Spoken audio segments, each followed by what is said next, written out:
everybody, and welcome to Encounter Roleplay. My name is Will. I'm a D&D sex icon. Welcome back to episode 2 of Call of Cthulhu, Nameless Horrors. We're back with a full cast and crew here today, with the addition of some extra nat ones by the looks of things, as we head into our next episode. Man, the mystery is just beginning to get started, and things are hotting up here in Arkham. So let's go around, let's meet our investigators for tonight. So let's start with Redundant. Mr. Redundant UK, how are you doing, my friend?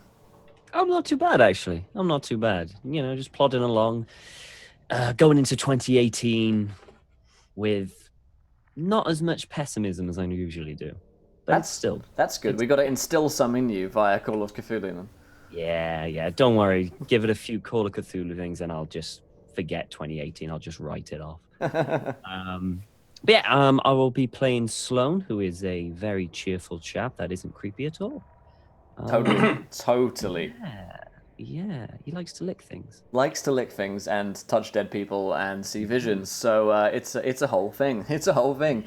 We also have Don with us today. Don, how you doing, my friend?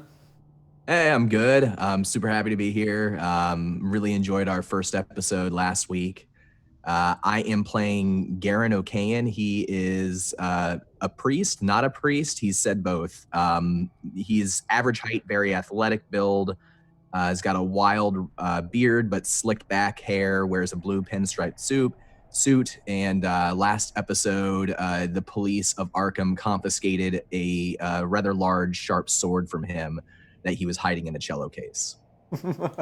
One of my favorite scenes from the first episode, I think. This is just a sword that I have in my cello case. Officer, honestly.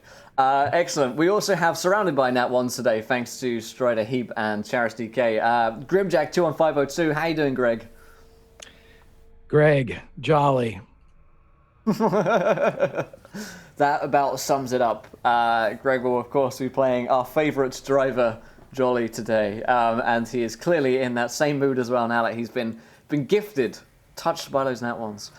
We also have Lindy with us today. Lindy, how are you doing? I mean, I am doing spiffy, ready to get into a little crazy today with Lockpick Lou. She's a petite build, real small, wiry kind of person. Real pretty face, but dirty. Although they did make her take a shower last week. That is true. She's much cleaner than she once was, and she is ready to cause a little mayhem in her town of Arkham. Nice. It's like in The Witcher 3 when you shave Geralt and then his beard starts coming back. It's a little bit like that with Lou, but the grime just starts growing back over the course of the days. I love it. Last but not least, we have Pruitt with us. Pruitt, how are you doing, my friend? Oh, I'm doing great. Had a blast last week hanging out with the liquor over there and Schrodinger's priest. So hopefully that'll the fun will continue. Can't wait to see what our other two compatriots get up to this week. Absolutely. And yes. I'll be playing Alan Pierce, the good doctor. And of course. So Incredible. Well, let's remind ourselves of what happened last week first of all, because we got into a whole bunch of shenanigans last week. The party are a group of supernatural investigators under the mysterious organization known only as Caligula. They've been sent into Arkham to speak with one Dr. Henry Armitage. Dr. Armitage is a student and a professor as well of science and history at the Miskatonic University in Arkham. As the party were coming in, they were struck by a strange, almost bending bolt of white lightning which struck their plane and sent them into this filthy water within the woods of Arkham. Also killed their pilot, Jameson. They kind of escaped the wreckage of that, headed into town, got themselves a little place to stay, the Miskatonic Hotel, with a man named Watkins there. The party then proceeded to go to the university, where they met with Dr. Henry Armitage, who explained to them what the case was. Basically, his student, the young John Waits, has seemingly taken his own life and hanged himself. However, Dr. Henry Armitage believes that there's more to this case. Several things about the case seem very strange and very odd. There's this odd fungal-like spores that have been found around the corners of John's mouth and inside his mouth as well, presumably within the rest of his body as well. And also there was a note which was left, which basically it read, "I've not taken my own life, doctor, please help me." So there's a couple of things that seemed a little bit off about the case. John didn't seem necessarily like the young lads, who kind of person who might take his own life, but then again, Mr. Armitage did explain that it is possible that he did. There's exam season on, it's incredibly stressful for the students, and he was pushing the kid quite hard. So he's got a fair amount of guilt as well as to maybe he did pressure the young John Waits into taking his own life. But either way, they are going to be investigating this case. Dr. Armitage also warned of strange religious groups and ancient groups who live within the Miskatonic Valley, who he feels might be involved in this somehow, because there are rumors that they are the ones involved in creating this strange lightning which is often seen, and the strange weather phenomena which are found in the Miskatonic Valley. It's also apparently home to, in the past, ancient Hyperboreans, Druids fleeing the Romans, ancient Indian tribes as well, all of whom have been incredibly superstitious and have led to the Miskatonic Valley being seeped in mystery and religious groups of varying significance and, well, some of them may be more questionable than others, I suppose. Having investigated with Dr. Henry Armitage, he gave him a bunch of John's notes and also gave him a couple of clues to lead up on, specifically John's girlfriend, Margaret Connolly, and his mother, whom Lockpick Lou and Kip are going to go investigate and talk to here in a little bit. And also Dr. Carrington has been holding the body of John for the past 24 hours or so in order for the group, Sloan, Garin, and Dr. Alan Pierce, to take a look and see what they can find. They went and investigated the body. They found strange spores, which Dr. Carrington can't yet identify, but he did suggest are not normal, and certainly he's never seen them before. Carrington also suggested that the police may be involved in a cover-up after 5 years ago the Dunwich Horror, earlier this year the Dunwich Horror occurred, which killed 5 policemen. Mr. Wilbur Whately was involved in their murder, basically, and Dr. Henry Armitage believed him to be more beast than man. He thinks the police are probably trying to cover up anything which might be supernatural and just call it a suicide, so that's something else for them to look into as well. And Carrington himself definitely seemed like a strange fellow, trading threats, really, with Mr. O'Kane, and definitely seeming like there might be a little bit more to him than first meets the eye. But either way, he has agreed to work with the party for now in their investigations and hold the body for another 24 hours until he is really pressured by the police force to exhume the body and you know, get rid of it, basically. So, as we pick things up, they've got a lot of leads, a lot of clues. Some of them may be red herrings, some of them may be leading them to the case. Is it supernatural? Is it a suicide? We're going to have to find out. If you guys want notes on this, I highly recommend looking at Don's notes, which you can find here. If you're looking to take at some of the things that are going on in more detail, that's an excellent place to go and take a look at that. I'm going to go find his donation here in a second. Thank you, Jed, for that. In fact, Jed, could you just whisper me or just at me in chat what that donation read?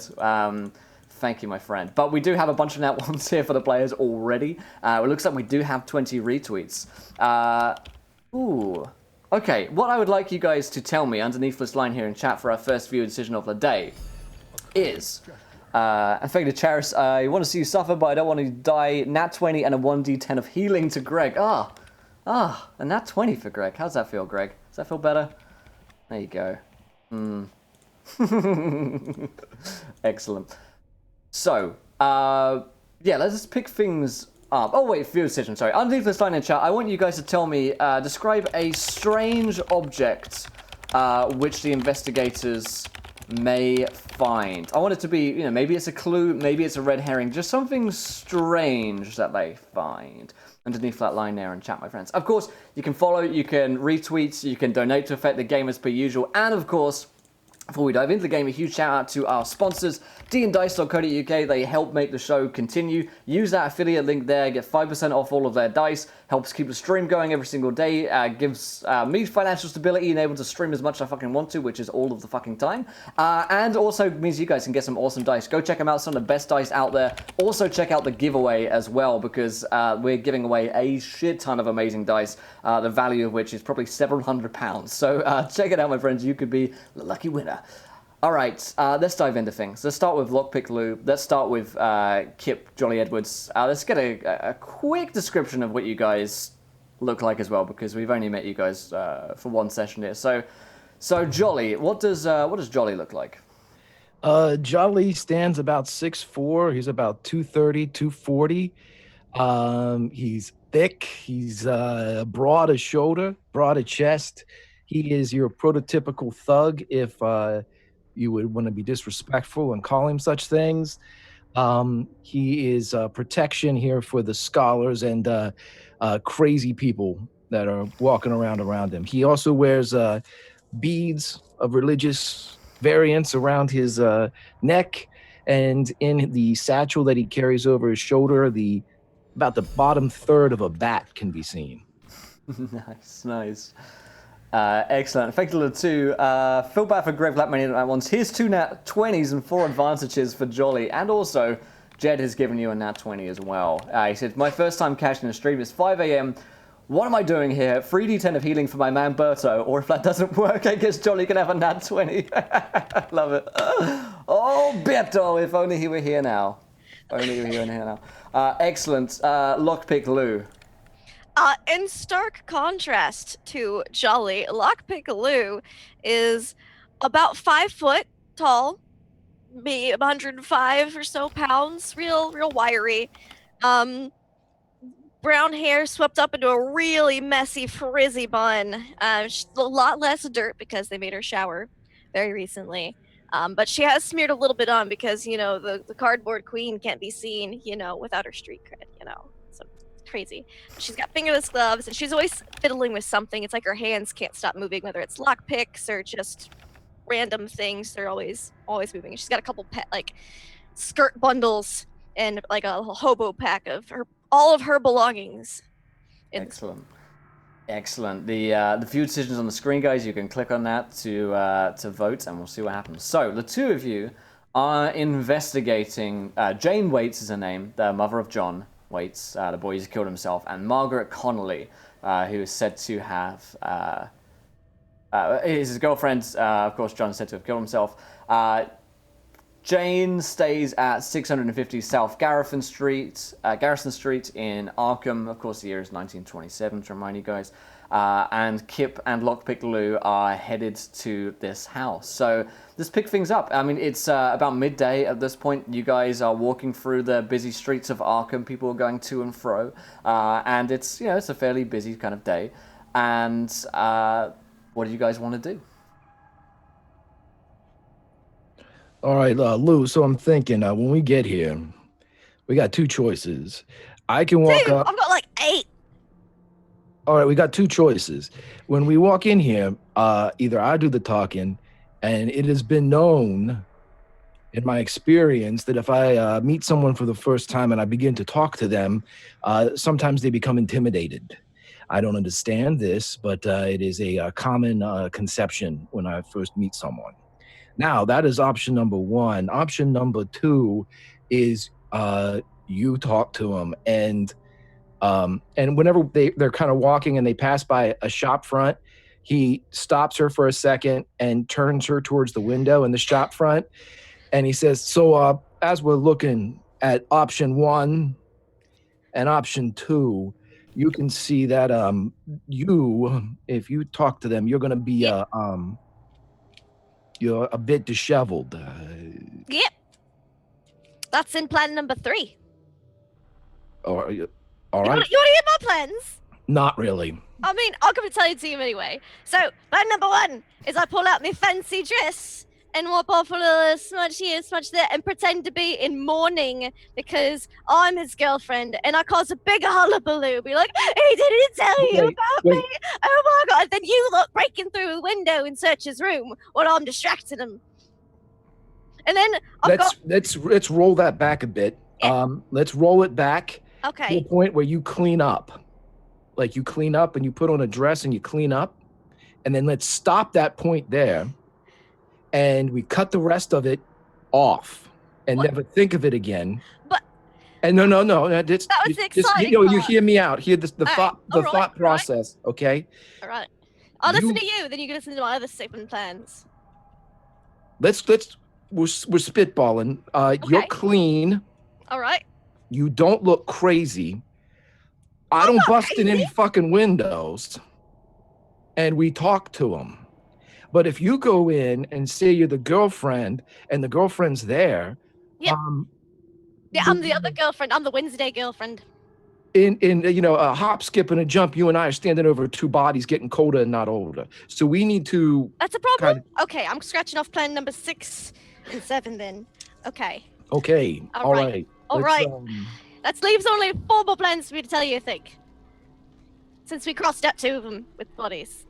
I'm gonna hear him. Okay, let's just keep walking. The window thing didn't do what I wanted it to do. All right, I can clean up, but I'm not going to do it right here in the middle of the street. I mean, I'm a lady. It's indecent. You're a queen, right? I am. All right. No. Well, All right. That crosses off that one, and she actually has them written down on a little piece of paper. I see you wrote them all down there. I did when we were talking to that guy who just wouldn't shut up. I guess when you get gems like those, you gotta put them down before they float away. Exactly, you've got it. All right, so this plan doesn't hopefully involve bodies. We put on masks and we run in and we just shake it down, the whole place, the people, and then we leave and we ditch them and burn them. That's another one. Wait a minute, that ended with them dying? No, that was the one that didn't end with them dying. We just shook them down. We shake them down? Yeah. For information? Yeah. And In masks? Yeah. It's intimidating. Okay, cross that one off too. It's about this point that you arrive at 650 South Garrison Street. God damn it, Lou. All right, listen. The last one was we go to Cardboard Town and we get all of my subjects and we get torches and pitchforks. Yeah, cross that one off too. I mean, Jesus Christ. Let's save Cardboard Town for whenever we're really desperate. It's a lovely place. Have you ever been? I'm sure it is. Okay. Maybe we'll go afterwards for tea. Oh, Jesus Christ. Okay. All right. Okay, Lou, you're not the girlfriend. Okay. Okay. All right. You are interested in the boy who died. Okay. Oh, so like a classmate? No. Oh. You don't look like you live under the school. All right. Hold on. I'm gonna go behind those bushes over there and I'm gonna change into my nice dress. They better be magic bushes, but okay. All right. And she's gonna go and she has one fancy dress that she keeps nice that she stole from a wash line one day. And she's gonna put that on and kind of like a broken cracked mirror, kind of do the mom thumb. Oh, for Christ. The mom thumb. Do I see her doing this? Do I see her like actually doing the cleaning, like the cat cleaning? Mm-hmm. Okay. He goes over to a bird bath or can puddle or something and gets like some actual water. Like I said, there's a spigot somewhere. He like pours some water out and he goes over and he's just sitting there with it and he goes, God damn it, Lou. Listen, can you just stay still for a second? Your Highness. Were you peeping? Was I what? I mean, I don't mind, but... No. Okay. Oh, don't kink shame me anyway, but come on, all right. All right. So he starts, he like wets a piece of his shirt and he starts realizing this shirt is a goner and starts wiping, like cleaning her face off a bit just to freshen her up a little bit because as explained, believe it or not, Lockpick Lou is very attractive. Yes. Right. She's just covered in shit. Yeah. She's covered in dirt all constantly. She's very pretty. He's trying to remove some of the shit and get to some of the pretty. Yeah. It is like you're going hard on this one. You're like you're removing like a safari trail from her face. And that's after the shower. Yeah, and but you're getting somewhere. By the time that you're done, 10 minutes in the alley cleaning up, you look presentable. And 650 Garrison Street is just like a tiny sliver of a bunch of other blocks of houses. Basically, it's just a door and a window that you can see. All right, so listen. All right. Lou. Am I cleaner now? You look great. You think I'm pretty? Yes. Okay. Let's I'm gonna stand like 2 or 3 steps down on the stoop, okay? All And right. then you're gonna knock on the door. Okay. And when let's hear me out for a second. Okay. Okay. Boom, boom, boom, boom. You knock on the door. Nice. I open it. Hello, I'm Mrs. Waits. Hello. Hello, Hi. who are you? My name is Lucille Jake. Wait, I shouldn't give you. My name is Susan. Susan. You know, okay, this is gonna be a clusterfuck anyway. Let's just go Alright. ahead. We're gonna Okay. do it live. The role, Let's do Alright. it the live. role Let's go. play. All right. All right. All right. You come up to the door. All right. And I knock as instructed. All right. You on the door, and a few moments later, you hear the sound of footsteps coming down a staircase, creaky wooden staircase. A young girl opens the door. She's kind of mousy looking and big doughy eyes and a little nervous looking. And she opens the door. She says, yes, this girl's probably about like 13, 14, you'd expect. Yes? I hope she's not the girlfriend. Hello. My name is Susan Glassman, and I'm looking for Mrs. Waits. Mrs. Waits is upstairs. Yep. What shall I say you need? To talk with her. Yeah, about what? About, a bunch of the university stuff. We have some papers and paperwork and things she needs to fill out. I'm sorry, no press. Oh, no, we're not press. We're from the university. We just Uh, came straight from there. What part of the university? The university, we're here about, what department? She's going to pull out a little notebook and start flipping through. We are from, this department, and we're big at the university. We're so busy we hardly get out. We need to speak with her immediately. If you could just please go get her. Roll me a fast talk. All right. Success. Nice. She's kind of baffled by your bluster, and kind of, yes, okay, just wait here. She closes the door and comes back a few moments later. You can come up. Thank you. But Mrs. Waits isn't very well at the moment, as I'm sure you can Oh. understand. It's completely understandable. Completely understandable. Right. All right. She lets you into their tiny little house, Okay. up the staircase, closes the door behind you. And what might your name be? Margaret. Oh, you're Margaret. I've heard about you from some of the students. They speak very highly of you. Right. All right, let's She go. lets you upstairs into this really cramped little room, basically. There's like it's kind of like a kitchen, dining room / bedroom space. There is a small little bed in the corner. And there is Jane Waits, who is probably in her 50s or so. Okay. She's like got a lot of handkerchiefs around, and she's clearly recently been crying. Her eyes are red and kind of raw, and she's wearing black, which is a customary kind of grieving clothes she's in at the moment. There's papers all over the desk that she's sitting next to. The coffee table that she's sitting next to, really, and she's on her sofa. Will, on the way up, could Jolly identify the room that might Yeah, have I was going to say previously that been too. John's? Yeah. Yeah, absolutely. You spot a little corner, really, where there's a small desk and a bunch of notes piled high. Okay. And while she was going up to speak with Mrs. Waits, she's like, so what questions are we asking her? Because I just had a plan to get in. I didn't have a plan once we were in. What? We're supposed to ask her questions, right? Like, what are we asking? I don't remember any. Okay. Either, I remember that creepy bastard Sloan wanted like drawings or something, or notes, or okay, notes. Got it. I don't. We'll say over to I your usually- books. I That's a usually- good excuse, okay. Man, they shouldn't have put us together. They Okay. should not. I mean, we're having fun though, right? Jane looks over. Yes, just Margaret said you're from the university. Is there anything I can do? We are. Yeah, we are here because I'm terribly sorry about your loss. It's tragic, really, terribly tragic. However, we are from the university. We obliged to tell you that he had many overdue library books, and Right. and papers that he was collaborating with other students on, that they kind of need his help with the research in order to pass their finals, so that they don't, go. They need the books. They did need the books and the papers. Right. Yep. Well, I suppose any fines I can try and pay. How much do the fines come to?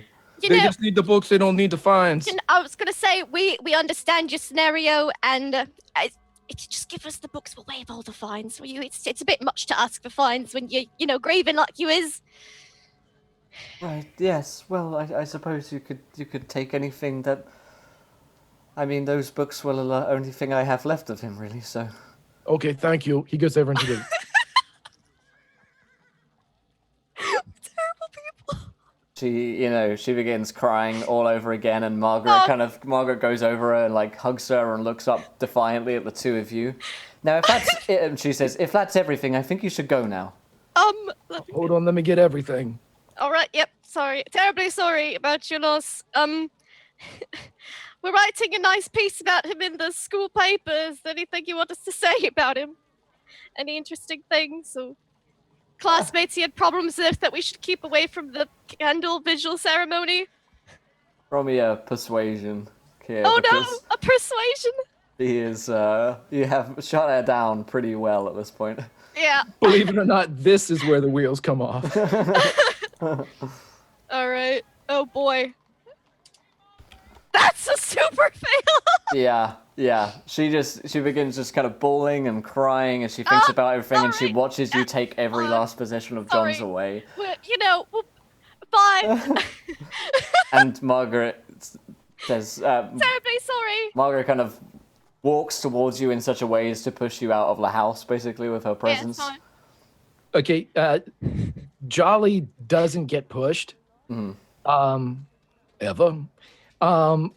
But when he kind of waits until they get downstairs again. Yeah. And stops about 3 feet from the door as she's trying to usher them out. And he turns around, and with the pillowcase that he has full of all the kids' shit, he says, so you and the boy had a falling out, huh? Excuse me? The boy, the John, kid that hung himself. Yes, I know who he is. I know what he did. Right. Well, you asked me like you didn't, so I'm explaining things. You asked, what? I don't know what any business of yours it is. It's none of my business, but I'm asking the question anyway. I'd like to roll an intimidate check if I could. Yeah, go ahead. Let's eat an out one on that one. Oh no. So you try and stare down this 13-year-old girl. And she looks up at you defiantly. She's got a real fire in her eyes, actually. She looks actually pretty defiant and pretty strong-willed for her age. And she says, it's none of your business, and you should leave now. Take all of John's things and be gone. Is there anything in here that you would like? A memento to remember your fallen love? Seems like you've taken everything. No, nothing in particular. Just go. While he was trying to intimidate her, it's like, do I see any like hidden notes, or like maybe they tried to like separate something from the pile, or? You can roll me spot hidden. Okay. That's a failure. Yeah, you don't spot anything. I mean, Kit's pretty much just like grabbed all of the notes together and bundled them together. So you'd have to go through them at a later date, really. All right. And she is moving to close the door on you now. We're good. We're Yeah, good. it slams behind you. Johnny, That went well. We got everything. we got the stuff. We I did. think we're a great team. I'm We surprised. didn't even have to knock anyone out or shank anybody. We didn't. Amazing. I thought it was going sideways there for a second with that 13-year-old, but Yeah. You know, She was brutal. I mean, I guess that's why she's dating university students. But I I mean, don't know. I kind of like her. I mean, not in like a she's too young like for her, like you. her. I know, but I mean, like she's a up and comer. Like she's somebody that could, Yeah. I mean, she could do well in about 10 Cardboard Town. years. Well, I don't know about that. That's kind of crazy. But I mean, it already has a queen. There's like a ceiling there. That's true. Although I don't think she's in a competition. Hey, let's go back to everyone else. I mean, okay, you don't want to stop for tea at Cardboard, maybe later. All right. If you see like a bar or something, that'd be nice. But Okay. Well, we'll look. all right. Hey, good job. The book thing. I was thinking about it, but I couldn't put it together in time. But that was. We were trying to get his notes and stuff. I figured overdo it longer. was good. I liked it a lot. Yeah. Yeah. I liked your whole stare down thing. Like, I'm really short. That's intimidating. If I could be intimidated. It was good. Yeah. Yeah. Her sick in that bed and being in like grief, that worked in our favor. It really did. I mean, you did. get them when they're vulnerable. Right. We need to remember that for next You time. do. Like, Yeah. get them right after someone's died or like Exactly. got like We tuberculosis. could or have thought something. if that little girl hadn't been there, we could have sprayed the whole house. Yeah, she was the problem. was. She was the big problem. Yep. Anyway, mission accomplished. Hey, high five. All right. Thank you, Ormus. Also a nat 20 to Lockpick Lou from Chelsea. Laura, thank you. Thank you. So the two of you head back. Looking for bars along the way is not too difficult. There is the Cat and Fiddle pub, which isn't far from here. There's also the Black Dahlia Jazz Club as well. So there's plenty of locations if you wanted to stop in to get a drink. But presumably you're headed back to the Miskatonic hotel room to meet back with Dr. Alan Pierce, Sloan, and Mr. O'Kane. Well, let's not Like, one drink. like a I drink mean, and then go to the. I mean, they're gonna take a while looking at a body. That was real quick. they might be catching a bite to eat or something. That's true. We'll go in here to the cat. Are and you gonna Fiddle. get? I mean, I've only got 2 pounds, 3 pounds. I got $50. Okay, $50. you buying? Sure. Oh, actually, Jameson's buying, but yeah, Cool. yeah. Hey, good pilot. Huzzah! All right. Right. He's probably a drinker too. Pilots are Yeah. drinkers. All right.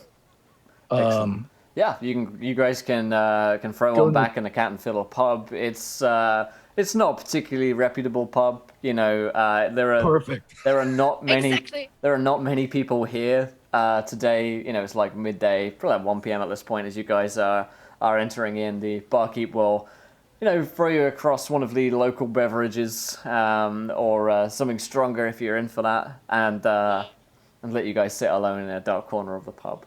A couple of people give you an odd eye that are in here, just some locals, but they quickly settle down. After Right. that, spend an hour here or so, about to the point where Jolly has had enough of Lockpick Lou's antics. You guys. Hey, she's getting progressively easier to take the longer they stay in the Cat and Fiddle. I found it. I found the way to kind of level this out. Yeah. Just alcohol abuse.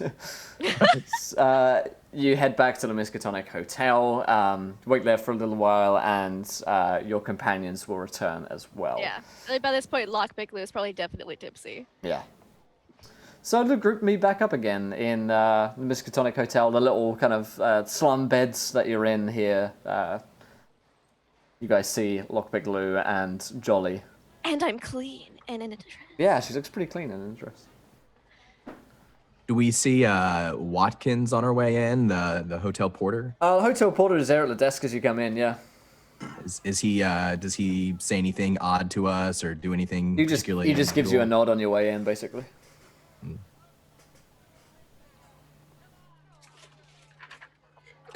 So we get back to the room and Lockpick Lou and Jolly are already there. Yeah, they've already made their way back. We're like on the bed going through the shit, like Yes. piling we are. up stuff. I'm like useless, boring. It's all boring. It's all books and shit. Really boring. Boo. Are there any like pictures of naked people or anything? That's exciting.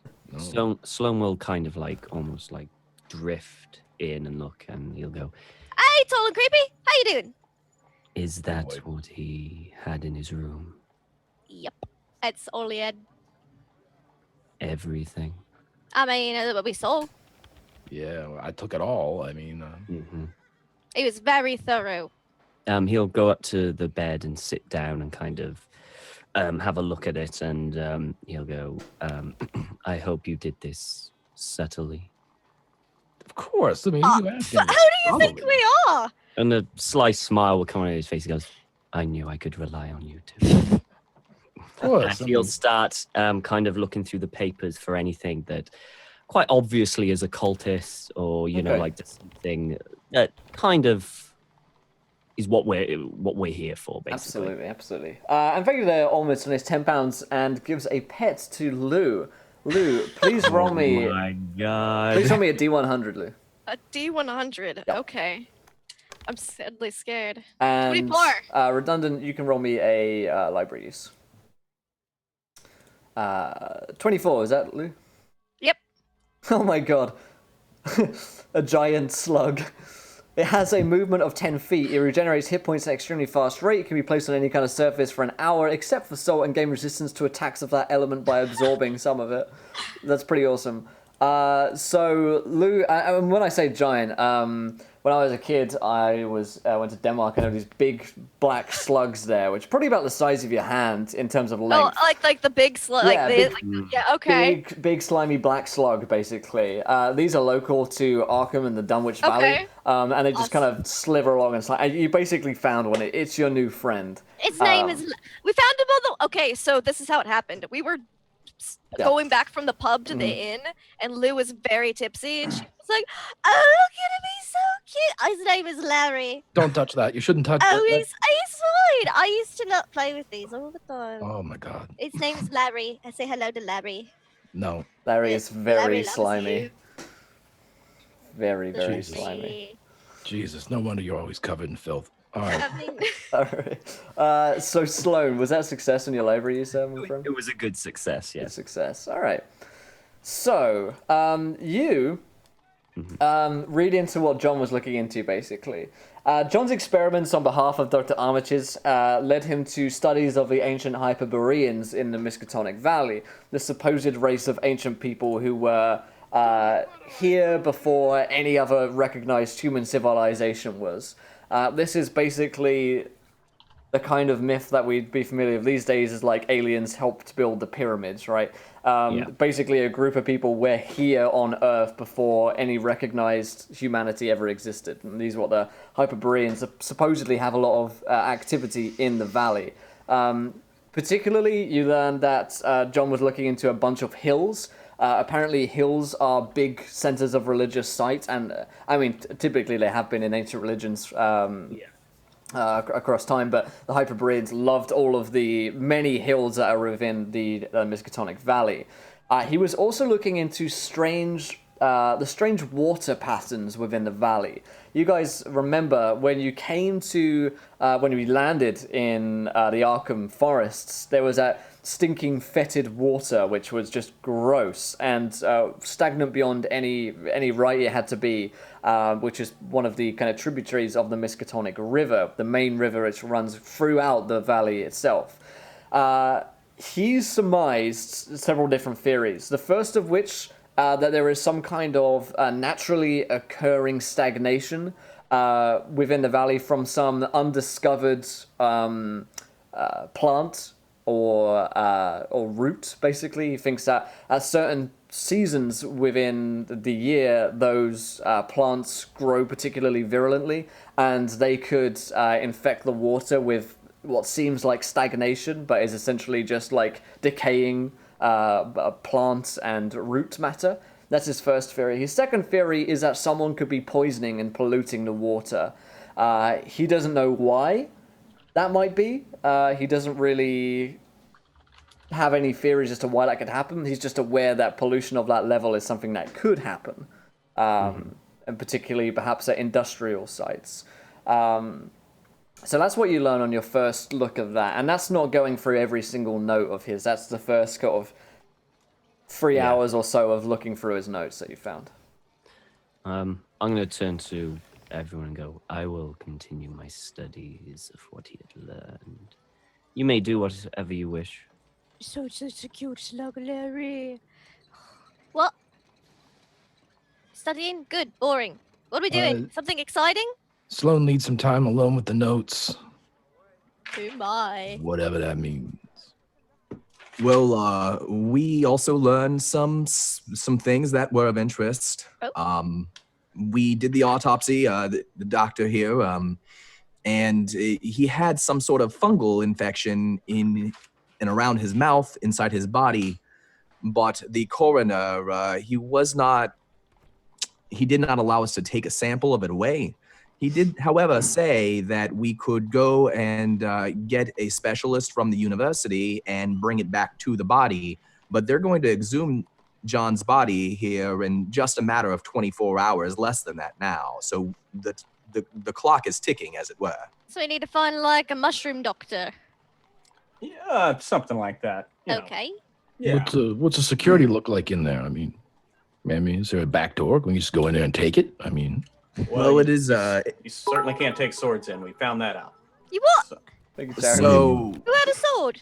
and this is something else that I was going to bring up because I thought particularly it might be of interest to you, Lou, knowing a little bit about your skill set. Mm-hmm.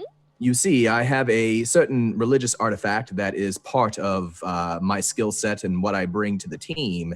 And the police, the local police, confiscated.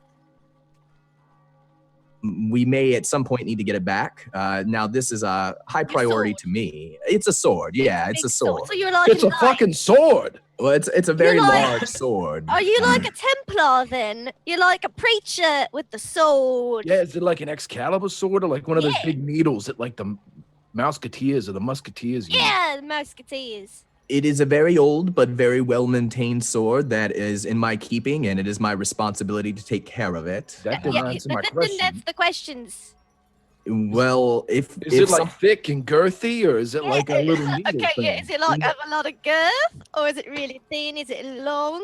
Or is it like it's pretty chubby? long, yes, and Oh. it's also It pretty. is it? It's a long sword. Is it a long, broad sword? Perhaps I should deal with this one on my own. Oh no, keep Nope. going. Oh, we're just pulling your chain. We're just really we like shiny, sharp things. Well, I do too, and I think at some point we're going to need to get it back. This is not as high of a priority, but I think it's a very high priority. I want to see this sword of yours. well, Yeah. Not in that way. the priest is or not priest. One way or the other. Garen, that's the best offer you're going to hear today, probably. So, He kind of very uncomfortably tightens his jacket and he says, "Well, perhaps we should go to the university first, and so you like- then." Did they just take it because it's a sword, or did they just? Or were you like, here's the sword? Well, I did try to. It was in the case, wasn't it? It was in the case. It was in the cello You case. don't play the Aw. cello. I thought you was a musician. I thought you were like, we're playing the choir. Here's my cello. 9 times out of 10, the cello case thing works. Very rarely do people look inside the cello case. All right. Except in a police station. Yeah. Well, I'm still learning. I am young to this business, and thank you for the feedback. Okay, just next time, don't take a sword into the police station. I mean, we can either steal it back, or I could maybe fake you a license for it from the Vatican. That's We- fancy. Right, we could do a twofer. We could get the sword, and we could get the shit that's coming out around the dead kid's mouth. We can use the sword to scrape it off. It might be overkill, but I'm whatever. It sounds exciting. Sloan will look up from the papers. He goes, "If you take the sword and steal it, do you not think that you will be their first port of call when they notice it is gone?" It won't be me. They don't know No, me. he's looking Well- at. that's why I think maybe we should go back to the police station and maybe Lou can go separate if that is the case. That way, They don't we have like plausible me there. deniability. They don't They- like me there at all. I don't like them either. Or you could forge a license. Yeah, I do like I this can try that. forgery idea. Yeah. Yes. All right. I Did- can make it Did, fancy. did you say you had a license and then didn't I produce said- it, or I believe what I told them was that I It do was not in have a the other pair license of pants. on me. Yes, Yeah, but that's a good one. But we are to meet soon. We have an understanding that we're going to further discuss the matter. Yeah, All right. because, did you try bribing him? Did you slide him money? Yeah. That works usually sometimes, depending on who it is. Was it the I sergeant? found the He's cops not are very weird. bribable. But the lieutenant, super bribable. Yeah. All right, so you guys headed to the police station? Are you headed to the university? What's going on? Well, I think we need to go to the university first because we Okay. both need to find a botanist. And also, there's a couple things we can check out there because there was the library to check the waterways. Now that we've confirmed that with the kid's notes, he was investigating that, so we could look at the history of the waterways. Don't know if Sloan wants to do that. Okay, But how about we also- go to the university, y'all do the reading stuff, and I like get some fancy inks and papers, and I forge up a license from the Vatican.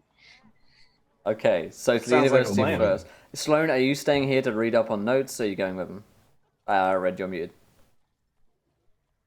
You're muted. Sorry. There you go. I'm a little busy reading these notes, so I shall remain here. Yeah, and we also need to look at the kid's room.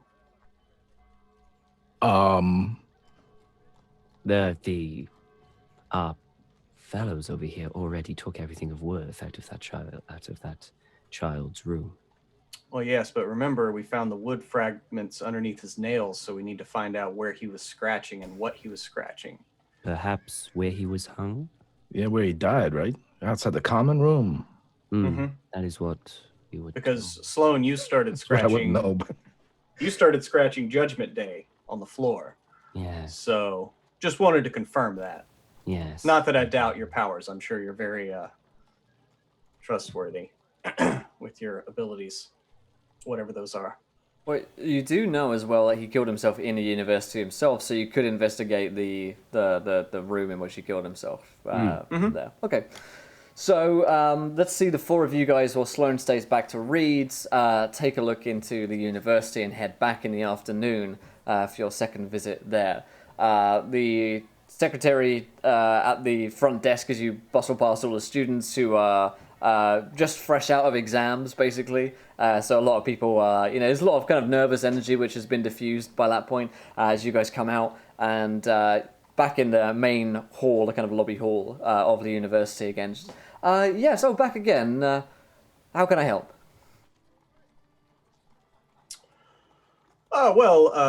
Just wondering, is there a professor of botany that we could maybe speak to? I got an allergy question I need to run by him.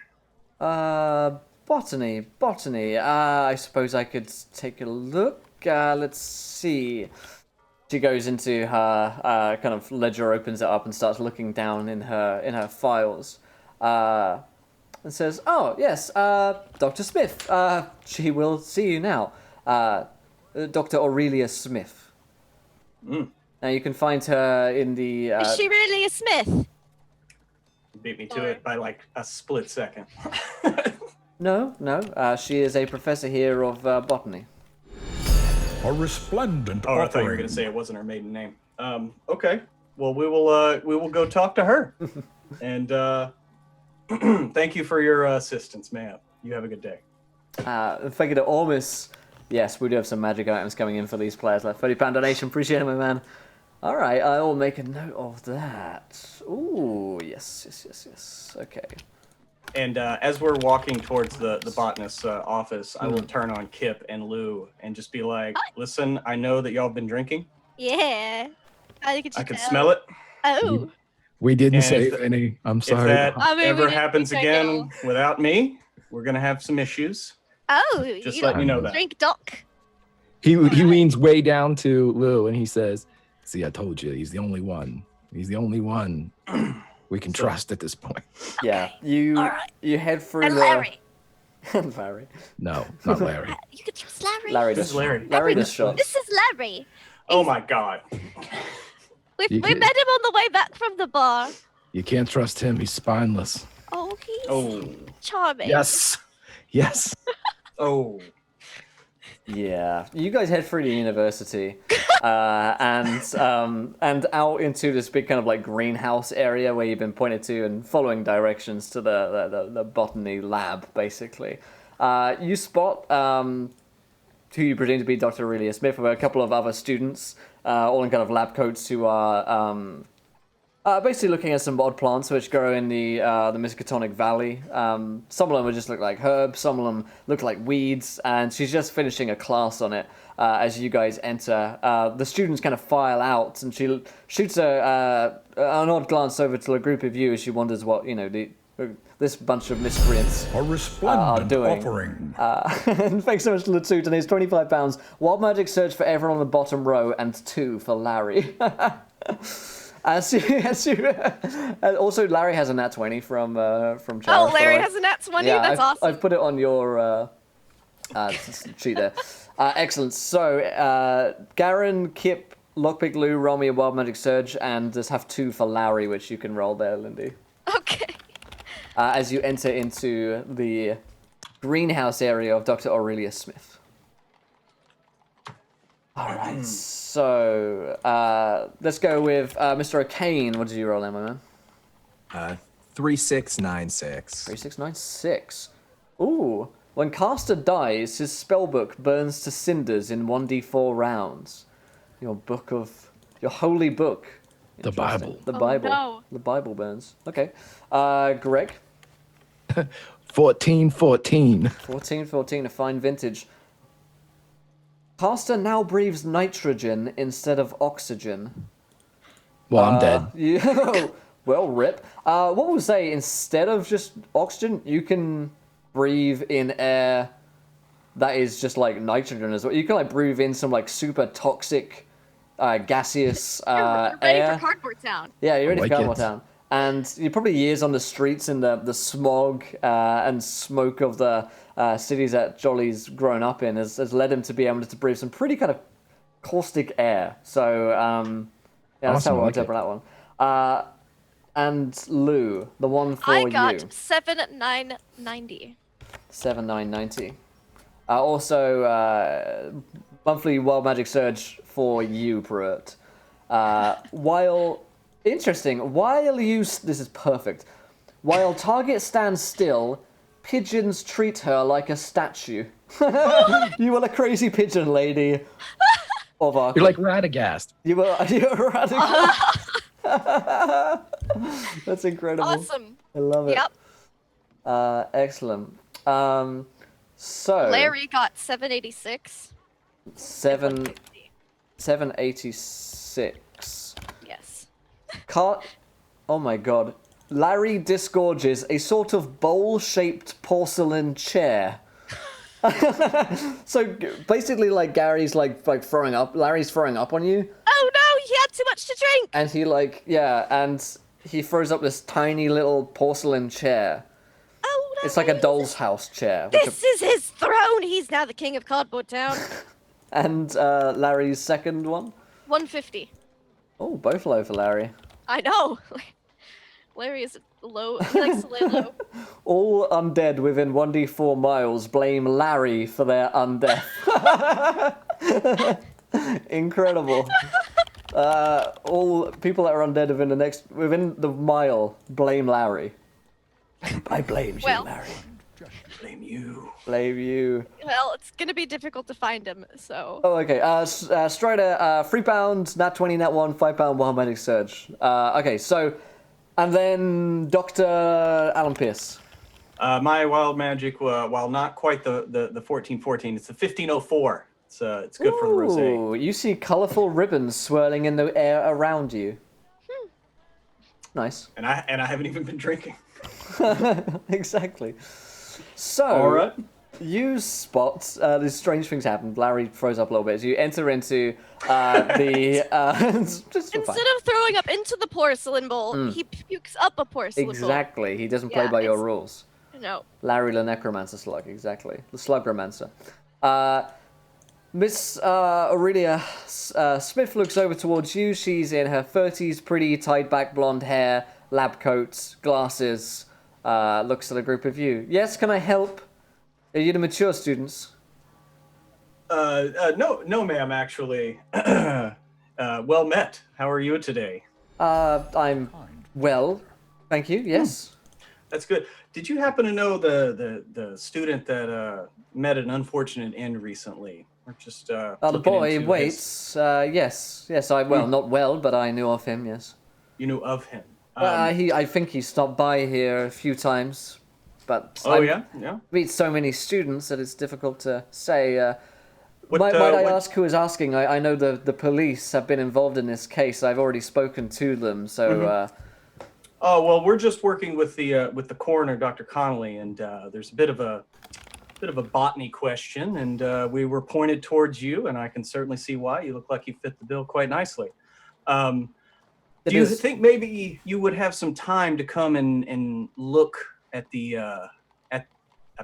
there's no good way to say this, but come look at the body. There's some features that you might be able to shed some light on. She kind of pales a little bit. Bodies aren't really my. I'm not And good. I'll just kind of move up and put my hand delicately on her shoulder and be like, "Ma'am, Miss Smith? Is it Mrs.? Is there a Mister?" She, roll me a charm here, Dr. Pierce. Okay at that. Oh, You want to spend any luck on that? No, that's 12 luck if you wanted to. I don't have that much luck. Shit, yes. Shit, yes. Yeah, I'll go ahead and spend some luck. Yeah. Incredible, yeah. So she kind of blushes a bit and Miss, yes. Well, I suppose if we were going together, I would have a bit more courage. Yes, I mean, I am a doctor after all, so I'll be there with you every step of the way. Don't worry. I done this before. It's rough, but it would help us out greatly. Yes, see, the police haven't asked for me to investigate the boy. And that's between you and me, Aurelia, if I may call you that. Yes, of course. One doctor to another. I'm a little concerned about that, and so we just need to keep this between us, between professionals, if that's okay. Understood, yes. Perhaps that's for the best. Yes, you're doing beautiful work here. Thank you. Trying my best, you know, it's been tough, all the kids shaken up. Yeah, I mean, finals, right? You know, it's a busy time, so I don't know if we have like one or two things to look at here in the university. Maybe we get together in like an hour. Yes, Head over there. I'll be free in an hour's time, so that works for me. Thanks. Thank you very much. I appreciate that. Mr. Dr. Pierce, was it? Dr. Pierce, yes, Alan Pierce. So we'll be back around to fetch you, and I don't know, maybe we can talk about what we find over dinner. That sounds nice, yes. Okay. Well, until then. She smiles as you go. All right, there we go. I got a date. I mean, she's gonna come look at the body. I mean, it's a great date. It sounds. You should bring like candles and shit. That's a good idea, Lou. Thank I'll you. follow them. I'm sure you are. All right, where You're else do you want talking, to... go ahead, Garen. Oh, I was just gonna hesitant at first to see the body. He's kind of watching her, trying to figure out, is she actually admit about bodies, or is there maybe something else? Breaking up a little bit here, Don. I'm getting the gist of it. Like, you could roll me a psychology to see if you think she's, you know, maybe cagey about something else than just seeing bodies. Sure.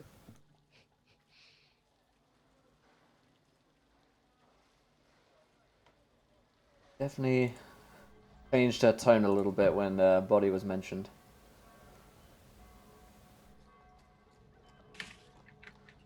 There you go. So 85, yeah. So fail. You could spend 10 luck if you wanted to succeed. No. Okay. All right. So you definitely got the feeling that there was, you know, her mood changed from that, but you don't necessarily see exactly why that is. Where else in the university would you guys like to go next? About 3 p.m. Find the paper closet.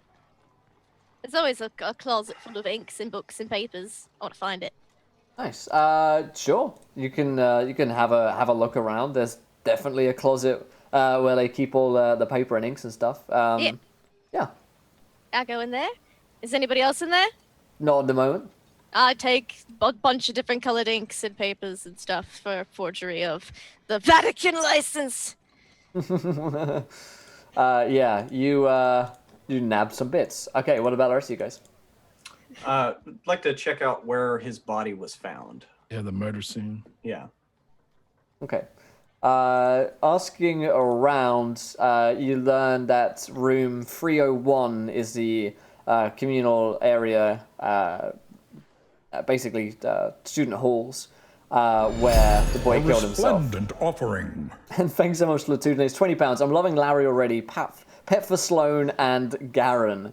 Let's roll Garen's now, and let's roll Sloan's when we get back to him in a minute. And I'll look this up for you guys here. I love Larry. It's the best thing to happen this entire game. I agree. Awful 4. Oh my god, are you kidding me? This is exactly the same one as I got in... This is incredible. I've rolled so many 4s. We've seen so many 4s. Okay, a tumor has grown on the spellcaster, which has a tiny mouth and grows sparse hair, may even have an eye or two. It possesses its own brain, has an excellent memory, but little intelligence. It can recite spells perfectly, but lacks the intellect to carry a conversation. So we're not going to bring this in instantly as like a tumor has like just suddenly erupted on you, but basically, Garen, like there is a small lump on about your kind of like stomach area, like a lesion basically, which is going to be getting worse and worse until it erupts into this speaking tumor. It's not a tumor. Water. It's the water. Yep. It's in the water. And we already have Larry, so you should name it Barry. Barry or Gary, yeah. Larry and Barry. Yeah. Excellent. All right, so let's go to this room 103, basically. As you enter into it, there are students in there. It is kind of become a student hall once again now that the police have moved out from it. And you see, there's like 10 or 20 students around in here. It's a large hall room. There are benches down here. There are desks. Everyone stays away from the center of the room, which is pretty low-hanging ceiling. Looks like where John most likely hung himself.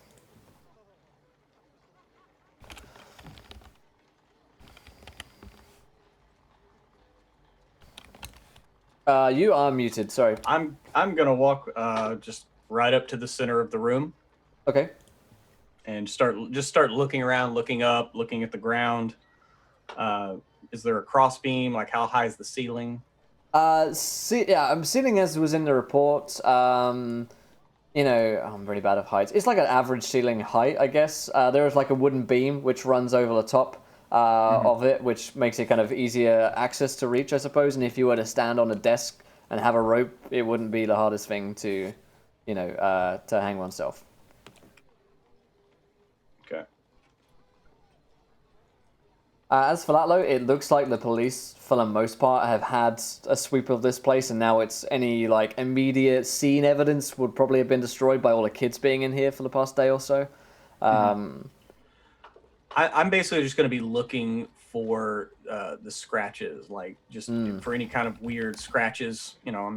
I know it's university, so there's probably a lot of like RL loves blah blah blah and all that bullshit. But, yeah.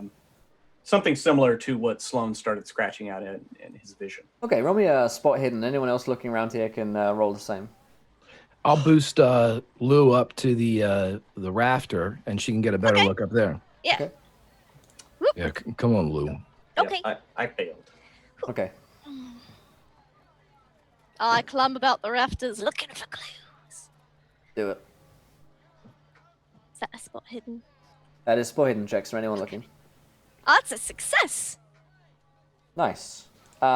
So, as you take a look around, you do indeed spot on the floorboards close to the center of the room, scratched seemingly by a nail into the woods, Judgment Day.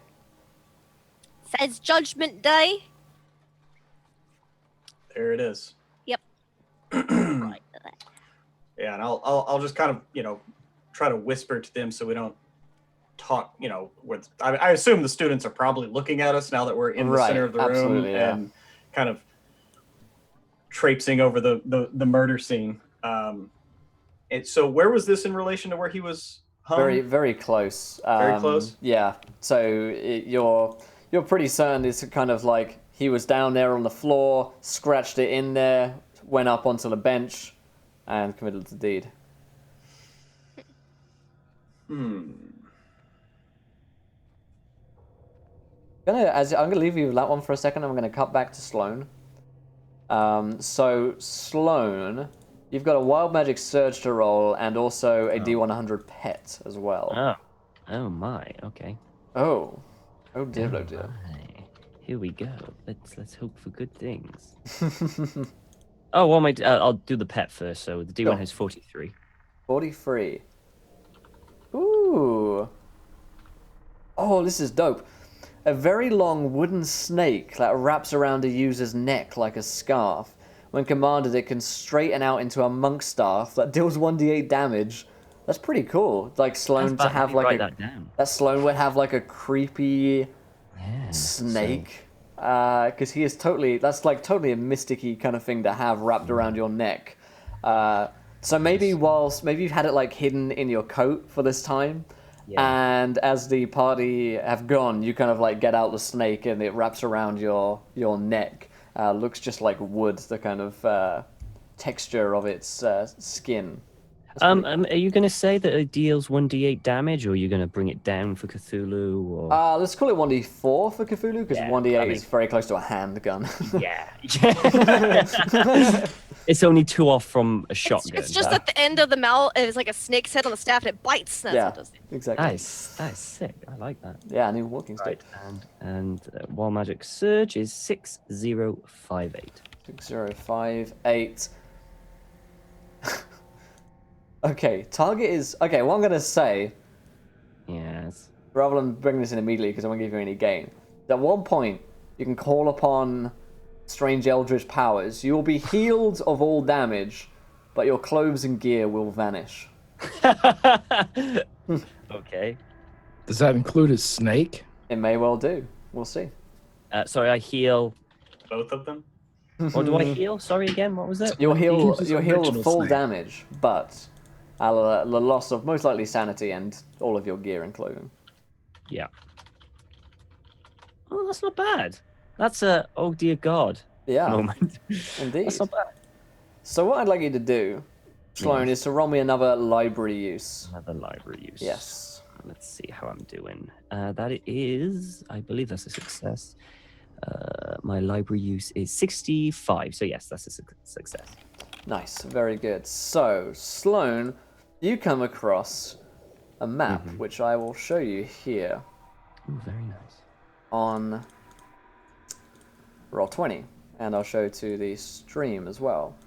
It is a map of the regions of the Miskatonic Valley, and 6 locations have been marked with red ink by John. This is in reference to locations he believes could pollute the Miskatonic River, and he believes that any one of these 6 locations would be a good entry point for pollution. Either both man-made, so someone is polluting or poisoning it, or someone, or just the roots, ideally, he has, whatever strange natural growth that appears seasonally. He believes any 6 of these locations could be entry points for pollution, or indeed all of them, but he became quite fascinated with the idea of finding this location. His notes become more and more frenzied and almost mad, right? It's like he is fixated on this now. So as a man who's educated in the occult, I'm going to basically guess that he's thinking that whatever's polluting the river is linked to potentially the murders and what are they called?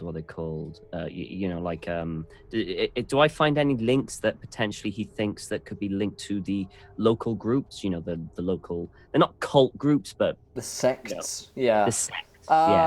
Roll me an idea. Just a straight intelligence. Okay. What's my... my idea is 90, so unless I balk it... 63, so no. 63, nice. So, let's take a look at this. A lot of these are near mountains, right? Yeah. And near hills. So if you're looking for religious sites, you've got 110, which is close to the Copper Hills on the northeast.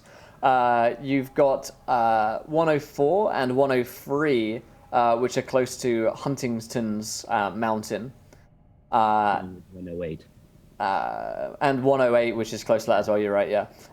You've got 115, which is close to that little hillside there. And you've got 118, which is by the Silver Mountain and the Divide Ridge. So the problem that you're finding here is that almost all of them are connected in some way, at least being fairly close to a mountain or hill of some kind. That's just the nature of the Miskatonic Valley, as it is just hills basically everywhere. But each of these are fairly close, so it doesn't really push you too much further towards there what is he's looking quite a for. lot around Huntington's Mountain. There does seem to be a lot of activity around Huntington that he suspects, yes. Which, okay. Yeah. Is that pretty much the last thing I learned from all these notes? And I'll let you roll me one more idea roll. one more idea roll? yeah. Or life use? Idea, because you're looking at this map and you're trying to put bits together. Okay. Oh my god! I just passed. Just passing an 89. Oh my god! So you've got locations numbered here: 118, 115, 110, 108, 104, and 103. The only number which has any kind of significance to you at this point is 103, which is the room in which John Waits hung himself. That is quite... Maybe it's coincidence. Yeah, it could be coincidence, but it could be connected. Okay. I'll make a note of that.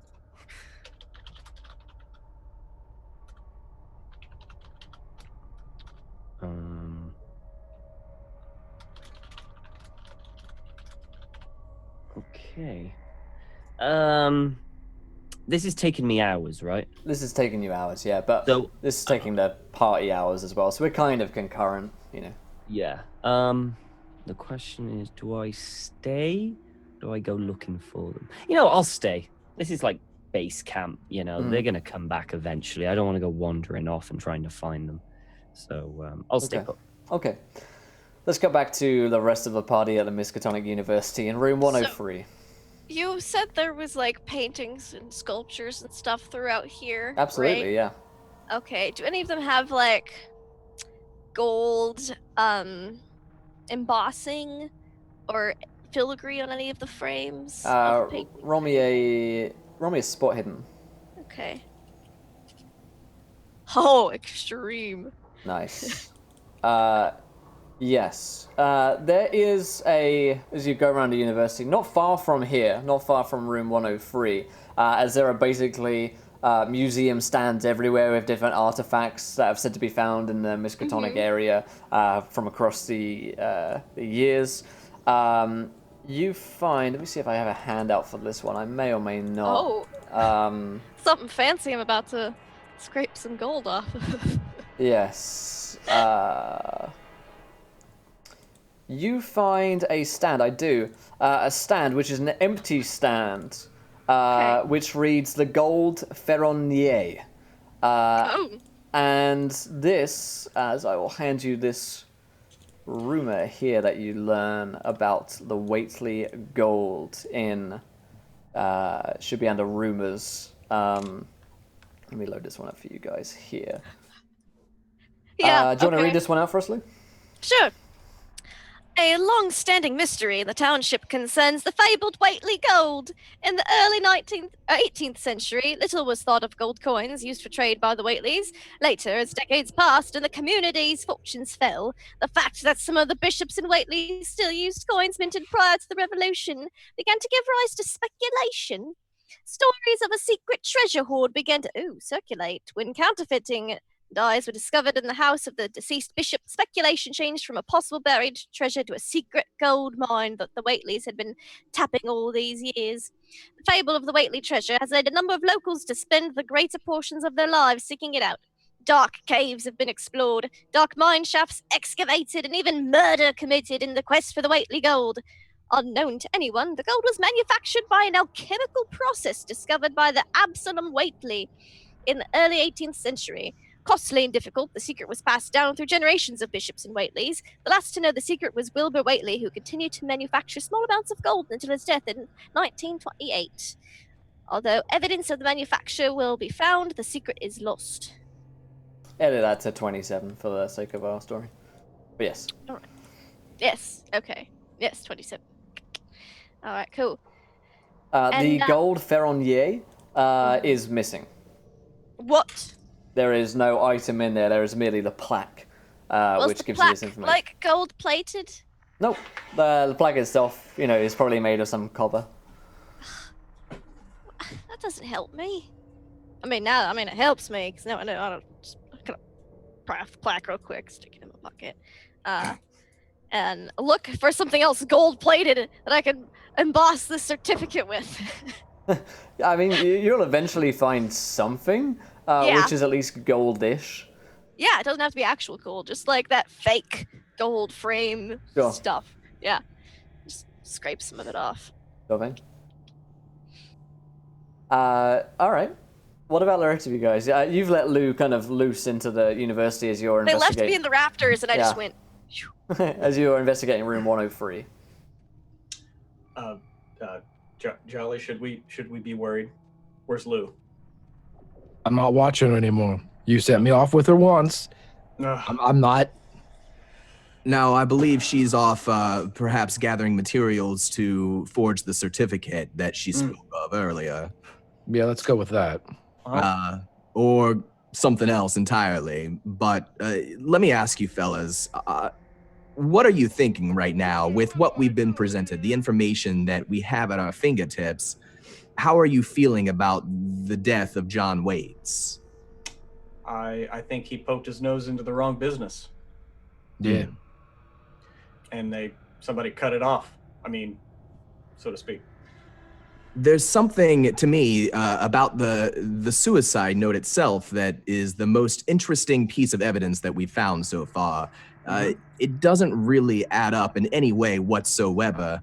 So he wrote that he said, "I have not taken my own life. Please help me, doctor." He wrote before he died that he had not taken his own life, kept the note on him, but then asked for help from the doctor.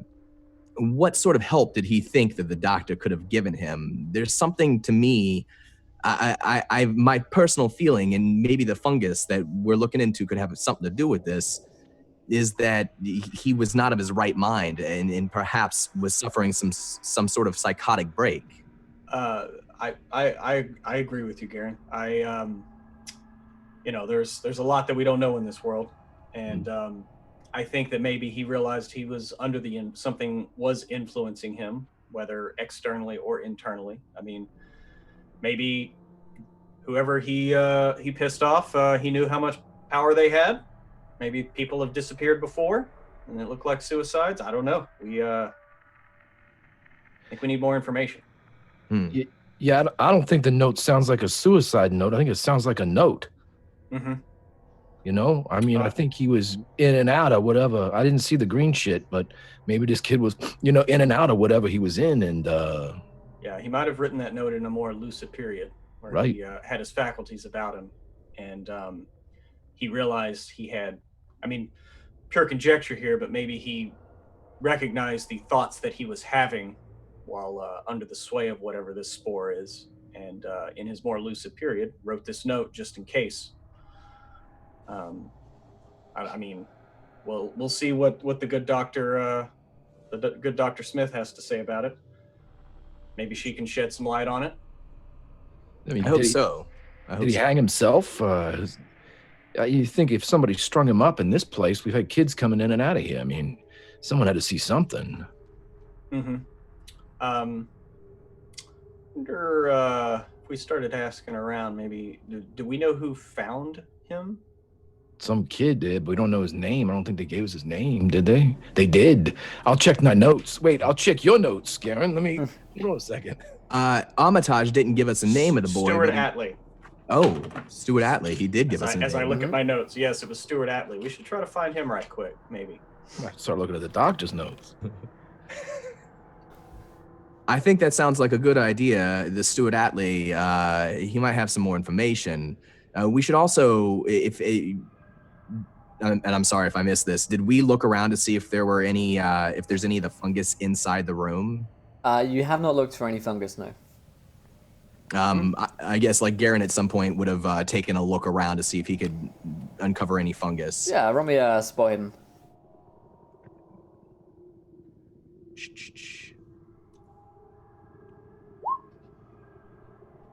Looks like a success. There is no fungus within the room itself. All right. While they were doing all that, could Jolly, because this has dorm rooms right off of it, correct? Correct. This is okay, he's just gonna walk up and down the halls closest to it, and he's gonna listen for coughing or sounds of respiratory distress. Okay, yeah, roll me a listen check. I'm real bad at everything, guys. That's the only offset of all this.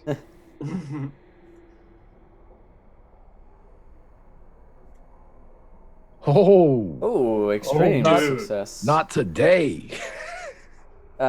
Yes, as you listen, there is a fair amount of coughing and spluttering which comes from several of the dorm rooms. Is there a communal bathroom? Sure, yeah. Okay, do the students seem to keep their toiletries there? Yeah, did they it- would. I mean, like, this is kind of, you would stay here, so this is like, you'd bunk here as Right. well, right? It's like boarding school, kind of. So, so yeah, they would keep their toiletry supplies within the communal bathrooms. Okay, so he goes into the bathrooms. He looks for like toothbrushes, and as he's looking for the toothbrushes, he looks to see if there's any of them that have like green shit on them. Sure, yeah, roll me a spot hidden. Oh, you're asking me to do a lot of rolling here. You got these nat 20s you can burn through. Yeah, we're not doing that. I'll spend 6 luck. Okay, yes. So spending the 6 luck, you look at several of the toothbrushes as you kind of sneak into the communal boys' changing room and shower room, I guess, basically. And yeah, several of the toothbrushes, it's not like growing all over them, you know, like super moldy. It's not something that you'd look at and see. It's like right at the base of the fibers on the brush. You can see tiny little specks of green, which look to be a similar color to that which John was partial to, I suppose. Okay, the next thing that Jolly wants to do is he's going to take one of the toothbrushes. He's going to pick it up with his gloves. He's going to put it in a little bag because he's got a couple little bags on him. Mm-hmm. And he is also going to go down and at the bend in the pipe that's coming out to feed the cold water to the faucet, he's going to wait and find the bend, or even if there's a U-bend break where things would build up, he's going to find the water shut off at the base, turn the water off, and he's going to take out his bat and pry that shit off, unscrew the nut and do a little plumbing here and see if there's some buildup of green shit in the U-bend. Absolutely. Give me a straight like strength to like pull this thing apart, basically. Now you're talking my language. Here we go. Jolly, you seem to be onto something there. Yeah, I'm Nice. inspired by Lou. You pull it apart and you come to this kind of, you know, natural cloggy break within the pipes, which you'd be used to seeing, you know, like limescale and stuff down there, that kind of stuff, build up of just like shit which gets into the pipes. But yeah, there is a build up of this green, wet, spongy fiber, which you would recognize to be kind of like mushroomy, you know, spore-like in its consistency. He holds it up and the toothbrush up to the guys that actually saw it with his gloves on. This look like it. Yeah. Yes, that is exactly it. He puts it into another bag and leaves the U-bend out. And he doesn't turn the water back onto the line, but he leaves the bend out. Yeah, fuck him, and puts it in a bag, and you can take that to your Ophelia or Aurelia or whatever the hell her name is. Oh, really? Yeah. Well, here's hoping. You can give her the pipe, Doc. Well, Sure, I mean, love it. wouldn't want to step on your toes. You seem to be good with that. So. I can handle a pipe. Okay. All right. Eventually, you're gonna have to move out of the communal bathroom, just start filtering in. So you make good your escape as soon as possible. Really, having explored room 103 and the other communal bathrooms here. Yeah, I want to start asking around for this Atlee kid. Okay.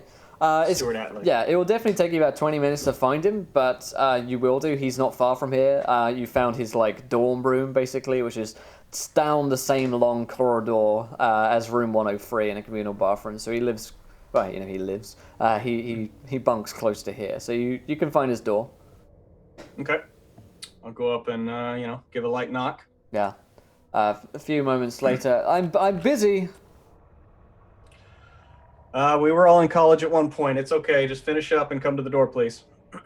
He comes out and, a bookish-looking kid, probably about 16 or so, and he's got, books all over him, and you can look back at his, desk area, and just, papers everywhere.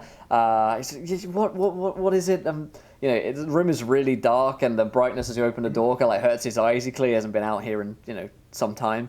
Yeah. Mm-hmm. Yes. What? Who? Stuart Atlee, I presume. Yes. Yeah. Who's asking? Hello, Dr. Pierce. I'm with the town's coroner office, and just had a couple of questions. Because you were sorry to bring this up again, but you were the young student that found the recently deceased. Yes. Yes, and I didn't see anything else. I've told the police everything. Are you with them? Well, like I said, I'm working with the coroner's office. We're just trying to establish a timeline here. Right. And so about what time was that again that you found him? Oh, goodness. Oh, it's the other night, so probably 9 p.m., 9:15. Mm-hmm. And was the common room empty at that time? Is it? Yeah. I mean, I thought it was going to be. I wanted to go there and study in peace and quiet. I mean, making a racket next door to me, so I couldn't exactly work here. Oh yeah? Who was making a racket? Oh, kids next door, They were studying anatomy, so to speak? No, nothing like that. The music and shouting, and there's a party next door. Oh, well. It is exam time. People got to blow off steam. It's fine. So when you found him, did you get him down? Did you go get someone? I listened. I'll tell you what I told them before. I walked in, I saw him there, I didn't know who he was or what happened. I threw up, I turned and I ran and got help. That's all I saw. He was there, up on the rafters, pale as anything, just staring out the window. Staring out the window, huh? Yeah, it was kind of traumatic. I don't really like reliving it every day. Well, And everyone keeps asking me about it. Well, unfortunately, that's part of it. I mean, I apologize again. Just curious, what direction does that window face? Since we were just in there. I guess you can ask me that out of character because he probably wouldn't know. But yeah. It faces. Let's see. It faces eastwards. In the same direction as the Watley Hill. In the general direction of Dunwich. Okay. I'll look to my compatriots. Is there anything that y'all would like to ask? Did you know him? No. Before you found him. Not really. Might have seen him around the library a few times, but I mean, I don't have that many friends around here. The people next door, they loud a lot, and they get loud a lot. Yeah. Who's the name of the guy next door? Who's the guy that lives there that's having these parties? His name's Jed. Jed? Yeah, All right. He's a dick. All right. Well, all right. Some guys are dicks. Do you, I tell you what, you, think or remember anything else? You even find anything else? Something strange? Why don't you, let us know? We'll be walking around. You can find us at the hotel. Okay. As a sign of good faith, maybe I'll make it quieter around here for you. And Jolly goes over next door. Okay. And he bangs on the door. Boom, boom, boom. Yeah. Guy opens up just wearing his, like open shirt, like, yeah, man. He pulls out his bat and puts it underneath the guy's chin, and he says, listen, you ever make another fucking sound in this room, I'm gonna come back here and I'm gonna split your goddamn skull open from nose to pate. Do you understand me? Do you understand what the fuck is gonna happen to you if I come back up here and I hear that you've been making a whole lot of goddamn noise? My friend, you're never gonna make another goddamn sound again. Do you understand me? So sorry, dude. I don't think you understand. And he pushes him into the fucking room. Yep, you push him into the room. He like falls back. He mule kicks the door closed behind him, and he goes up and pulls him right to the edge of his window, opens the fucking window, and starts dangling the kid out.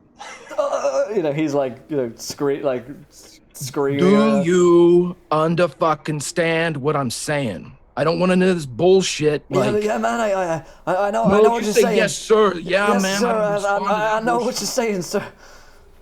Okay. Who are you gonna be? Well, you're saying it too loud, though. What are you supposed to say? How are you supposed to be? He whispers. He's like, yes, sir. I'll Quieter. Quieter. Yes. God damn it! I'm the only one that can be loud in this room.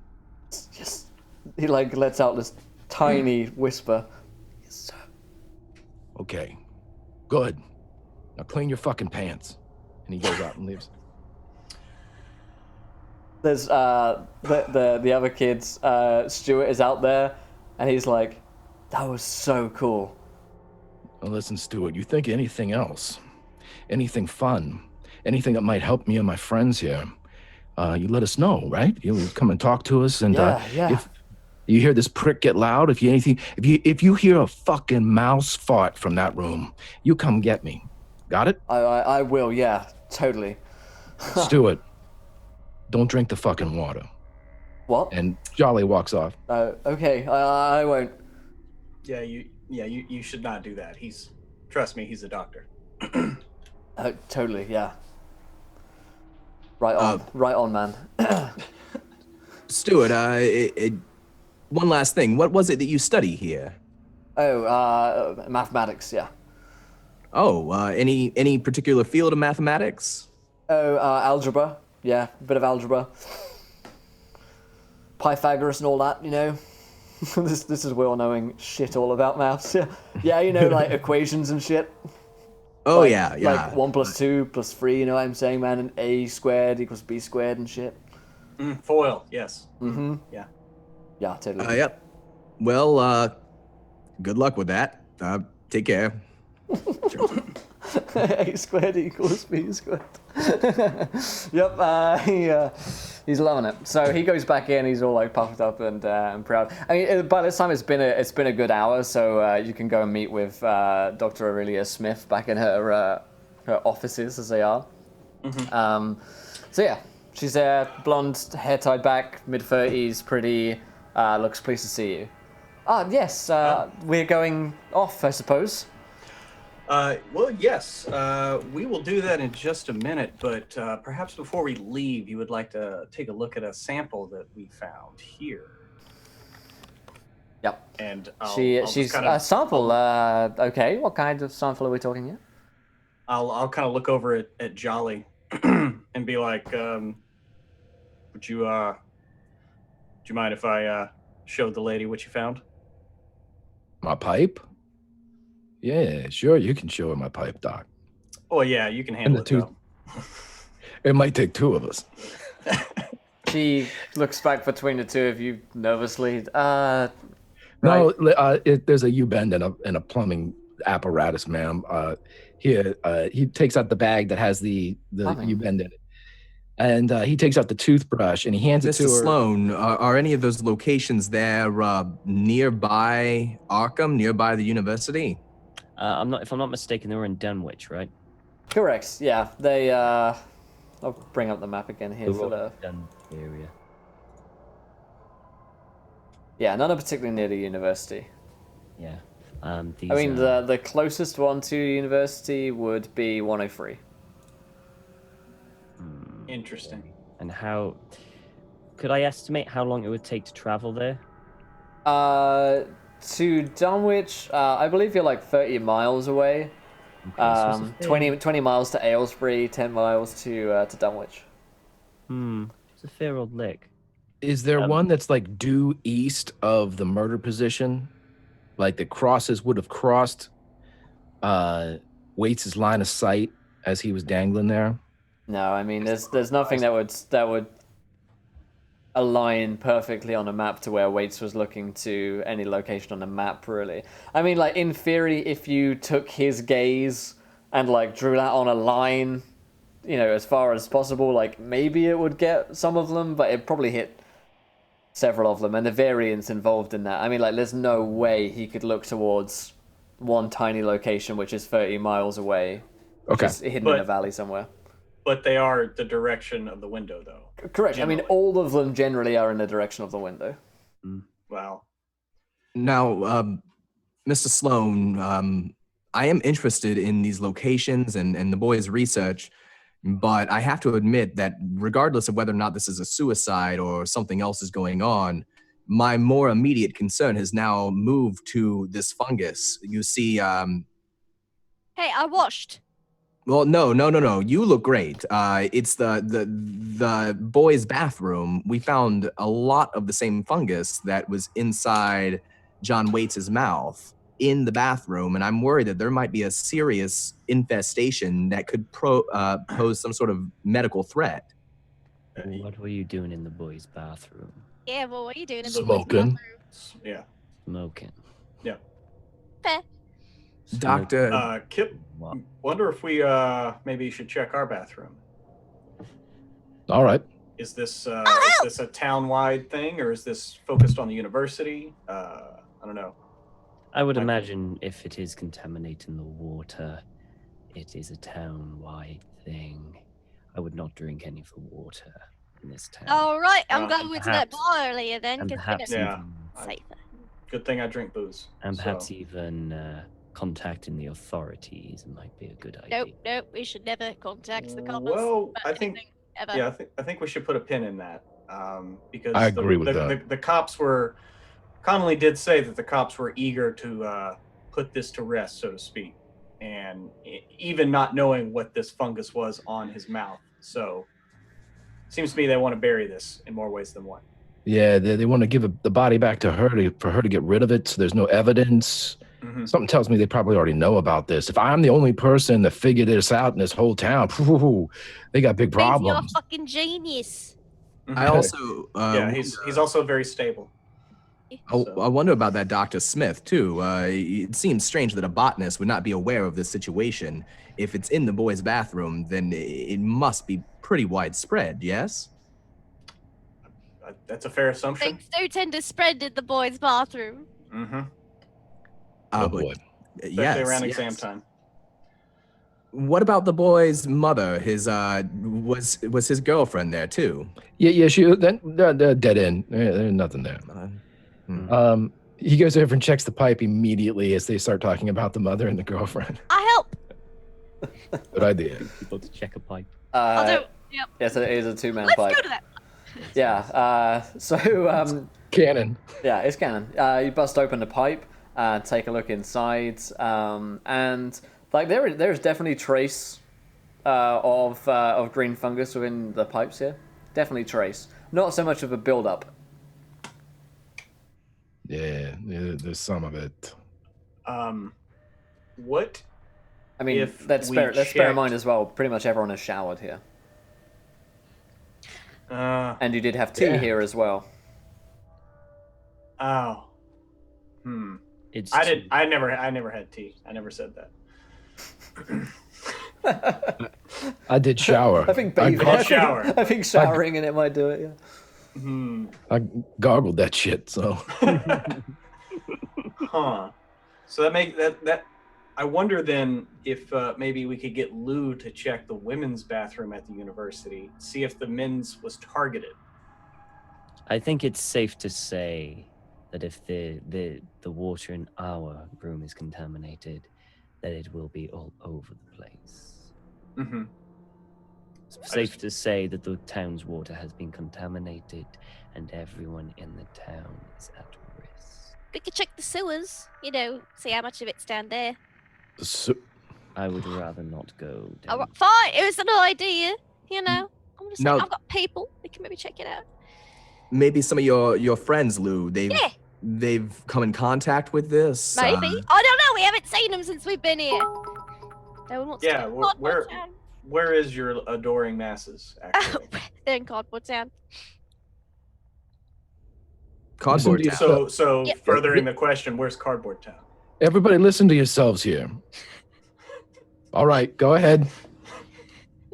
I always listen to myself. I say the best things.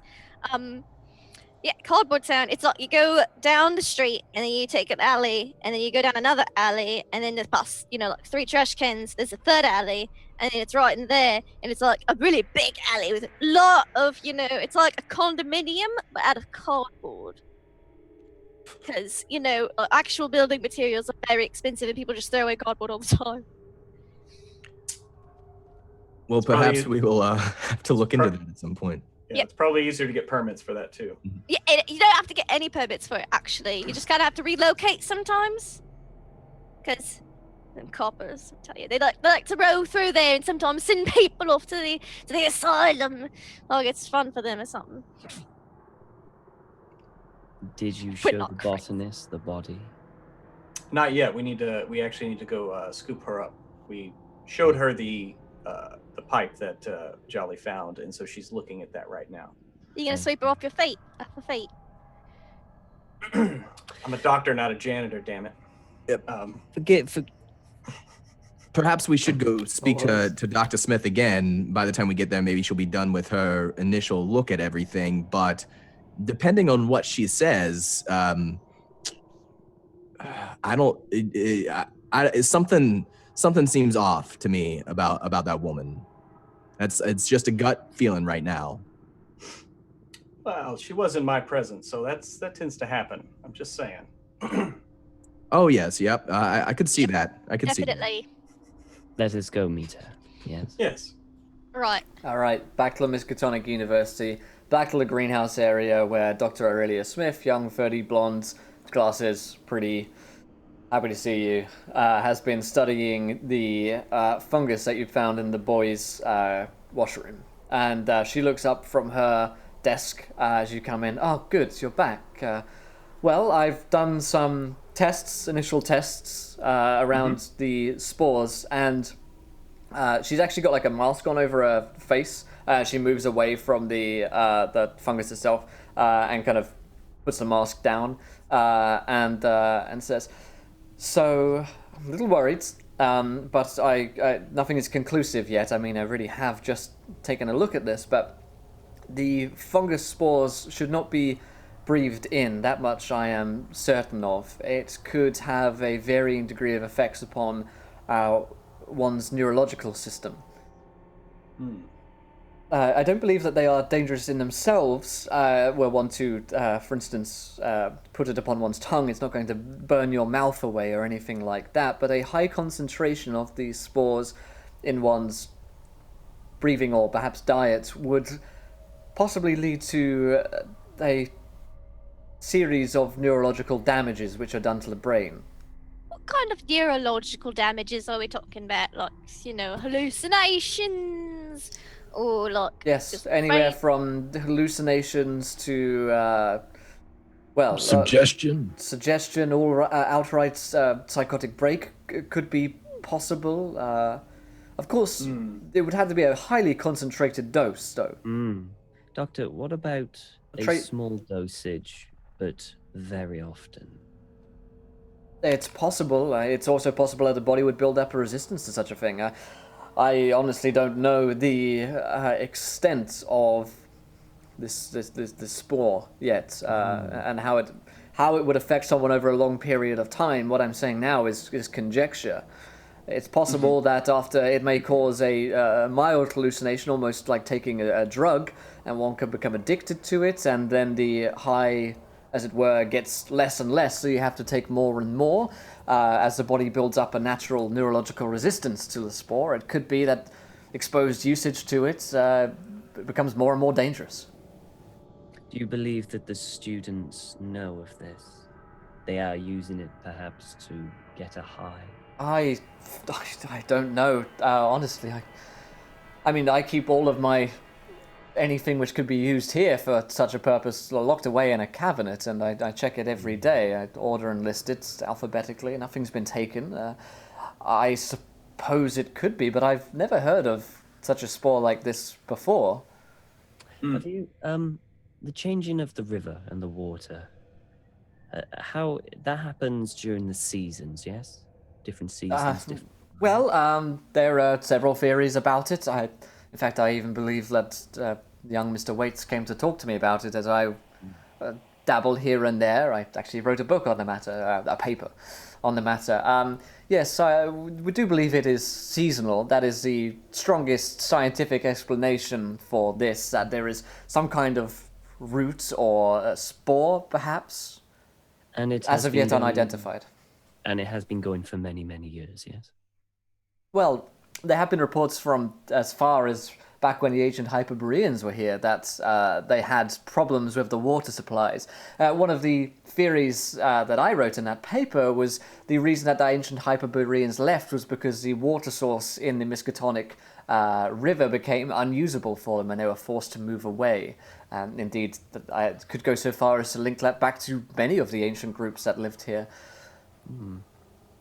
Of course. How long has this town been here again? Oh, this Arkham has been here since the 1700s. Of course, with modern supplies of water and science, we have made great strides in such a thing. My theory being that we're an ancient civilization living here, and they see the stagnant water coming in regularly, like a reverse Nile river that the ancient Egyptians would live from. This would, well, not bring bounty with it, but bring disease and death. Yes. Doctor, this spore that you're looking at, this fungus, is it something you've seen before in nature? Do you feel like it is tied to your previous research into the water problems in the valley? The spore alone, whilst it perhaps has some similarities, the same can be said for many fungal spores which could grow in the area. The one that I'm looking for, I've been unable to identify. Perhaps this is the one, but I would need a great deal more study to be able to identify that. Of course, many different fungi have neurological effects upon the human mind and other animals within the animal kingdom as well. So this is not to say that this fungus is perhaps any different from ones that we might find out there naturally growing. So, Doctor, yes. Do you have a large population of? I've heard about the asylum here. Is it a highly populated asylum? Well, yes, I believe it is. Would you say it's an unusually populated asylum compared to other towns of this size in other parts of America? I would say so. Insanity has always been a problem within Arkham and the Miskatonic Valley, but that has been, for the most part, placed down to the, well, inbreeding and incest within Dunwich and the Miskatonic Valley. This does lead to neurological damage. A kind gesture. But you also said that this spore can affect someone neurologically, yes? Correct. I believe it. I believe so. And could maybe you told us this, Will, sorry.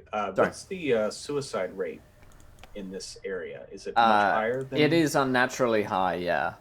Which again is accounted to incest, neurological disease, and insanity. It would be commonly accepted that like years of inbreeding leads to these problems and is the source of these problems, rather than it's the causation, not the like the effect of it. So everyone here would put it down to, well, yeah, I mean, there's hundreds of years of inbreeding here. Everyone's kind of fucked up. Shit's fucked up, yo. Yeah. We just toss a coin every time someone's born. We're like, crazy, not crazy. Doctor, do you feel like you would be able to learn more if you were to see the boy's body? Now, he's infested to a much larger extent, and I imagine that his infestation level of this fungus is rather unique. I suppose I could, yes. It might be necessary if this is a new danger which has come to Arkham, then to protect the town and townsfolk, I suggest that we need to immediately alert the authorities, the water supplies from the Miskatonic River, and yes, I should take a look at this body. Mm-hmm. Let's do that now, shall we? Yeah, we should head over there. But I suppose so, yes. Maybe let's just wait till you look at the body and let's talk about it before we alert the authorities. When do we have to go to the morgue in order to do so? The coroner there is willing to make sure that you have an opportunity to see the body before we speak to the authorities. Right. But we should talk before moving forward. Very well. She looks a little bit cagey about that, but she's going along with it. It just seems that some of the authorities are a little hesitant to let this information out. So, let's gather all the facts first. I requested access to Wilbur Whately's body earlier this year from the Cold Spring Glen incident. Oh, really? My request was not granted, so it's possible that there's What did they tell you? They told me that it was. They told me that it is off limits and none of my business. They have the right to do so. They have a legal right to do so. It was merely a request, but perhaps there was a connection there as well. They said that there was something strange with that man. Now, okay, never mind. That was another police station. Well, fortunately, you now have medical grounds to examine this body, so they cannot refuse. Right. Oh, they can refuse whatever they want. Well, Nice the coroner was in on it. Right, well, should we get to the body then before we go Yeah, accusing go ahead. anyone? Have fun. yes. Yeah, let's. Yeah. Lou, are you not going in anywhere? I think I should not go to the police station because they're all pricks. Yeah, just stay. Move on. I'll just go to the inn. We got an inn. We got a room. Yeah. No, I think I better go in here with the doc. All right, Lou- you go with him. I want She's you gonna to kinda lean hold up on to something. on tiptoes, and she's like, "Yo, wait, hold on. Oh yeah, hold on to something for you. Okay, let me do that. He gives her a bag to hold on to. Okay. Put that somewhere that only you can find it. All right. I mean, you have to be able to find it though. You can't look at me with that blank goddamn stare and go, I don't remember what bag. I mean, if you want me to remember where I put it for you, Yeah. I got it. It's fine. You don't have to worry. Oh, I ain't gonna ever see that shit again, but I can't walk in without it, with police station with it, so. All right, I'm gonna work on a present for you, preacher. Well, thank you, Lou. I appreciate that very much. Speaking of presents for Garen, roll me a Wild Magic Surge, Garen, Hey. from the 2 here, which is not for you specifically, but for your new friend. Now that's a segue. Oh yeah. 5609. Oh my god. Oh my god, this is incredible. Your tumor, which will shortly be growing on you, embraces a wacky cult founded by a hack writer. Oh my God! He's part of the cult of Ryan Hawks. He will never die. He'll just be reprinted. Second edition, bitch. That's beautiful. I love it. Once again, Garen senses a stirring in his, on his lesion, which is on his stomach, which kind of makes him stop in pain for a minute, but hasn't given it a full inspection yet. All right, so let's head you back to the morgue. That's incredible, by the way.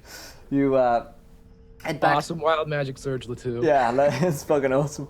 So you head back to the, let's find the name of it, the Miskatonic police station on South Peabody Avenue. And once again, the police officer on duty is the same guy that took Garen's sword before, kind of bigger guy, not in terms of musculature, just in terms of like, body mass index, I suppose. Little cudgel on his side and policeman's hat. Crosses his arms as he sees the rest of you again and says, "All right, then, what can I do you for?" Good day. In fact, I think he was pretty southern last time. All right, then, what can I do y'all for? It's pretty southern up in New England. Yeah. Yep.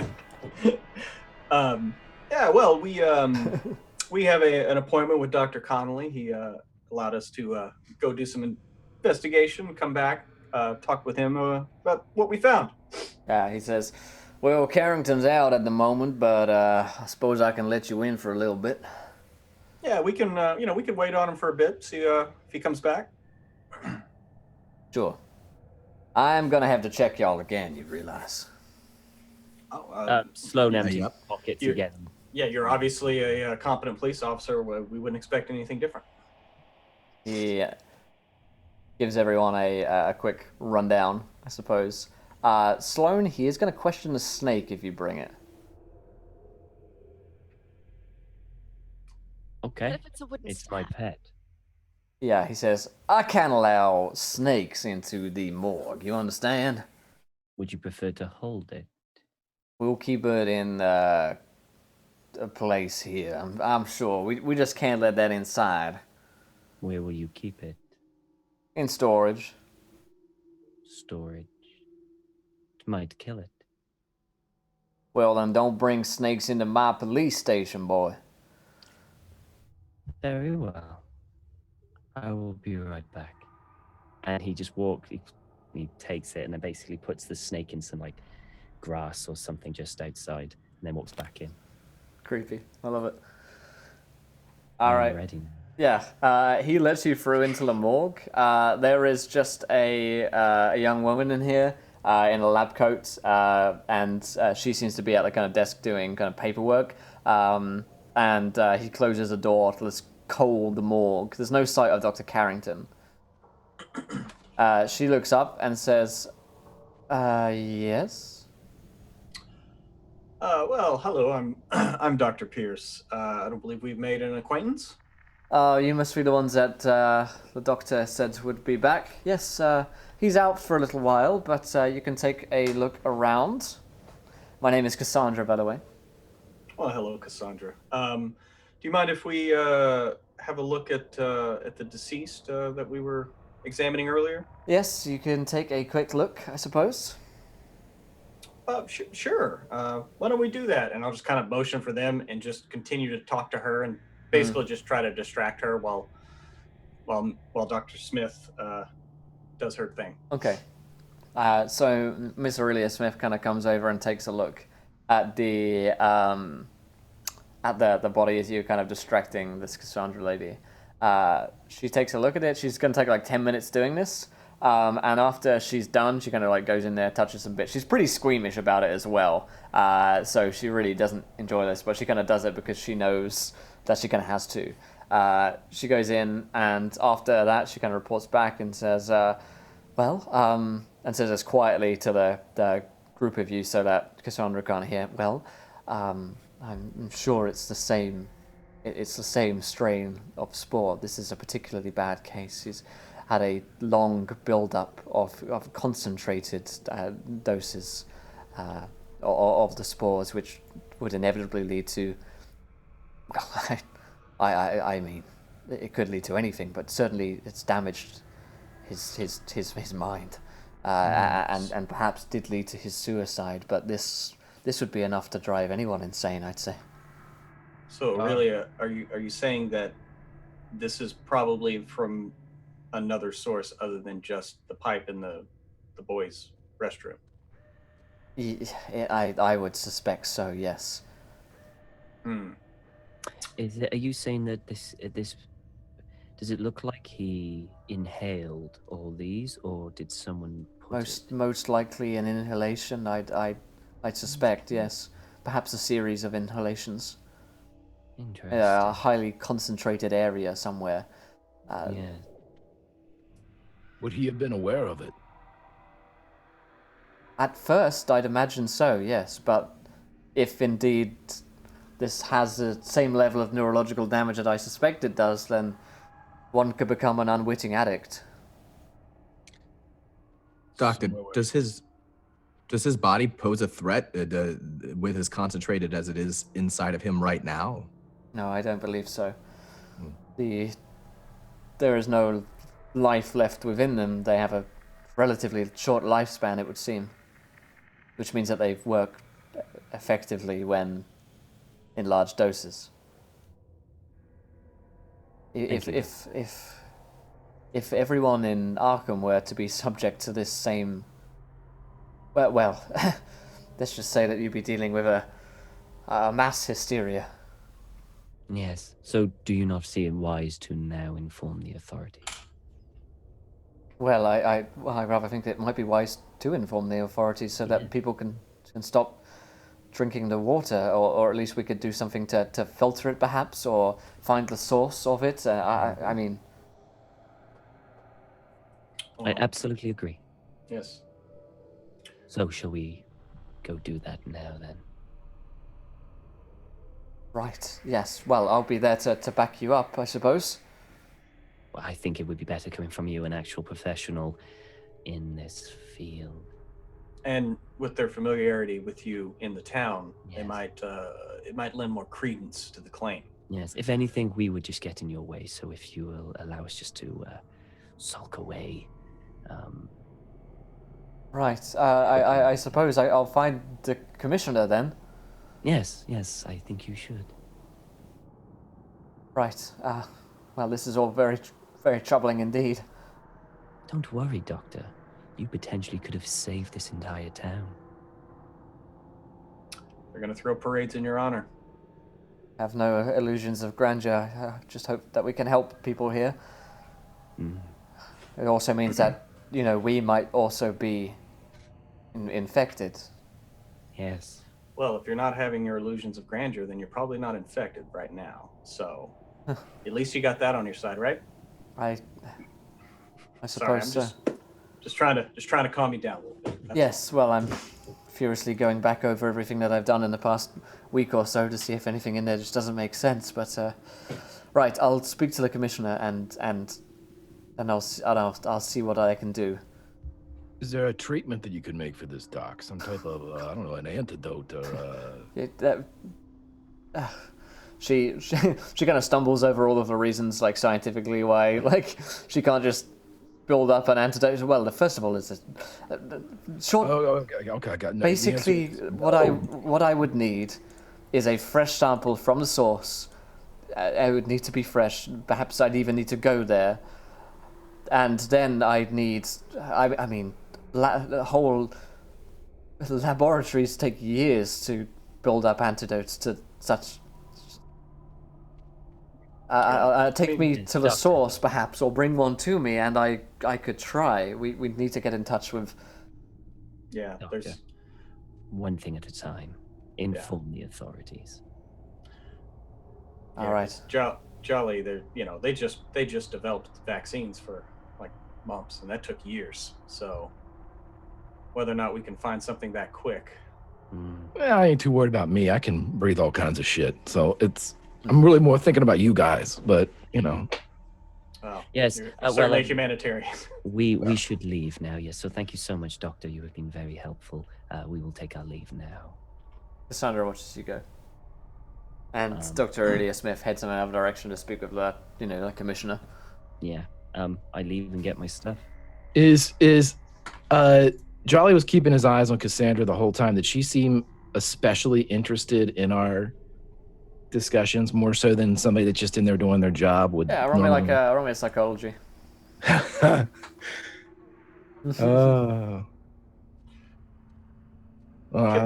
knows how to get in your head. It's just he uses a fist. How about a nat 20 on that one, Will? Alrighty. Yeah, Cassandra's definitely been watching you guys like a hawk as you've been in here. Maybe it's because there's strangers in her morgue and she's been told by Carrington to keep an eye on you, or maybe something else, but she has been watching every move.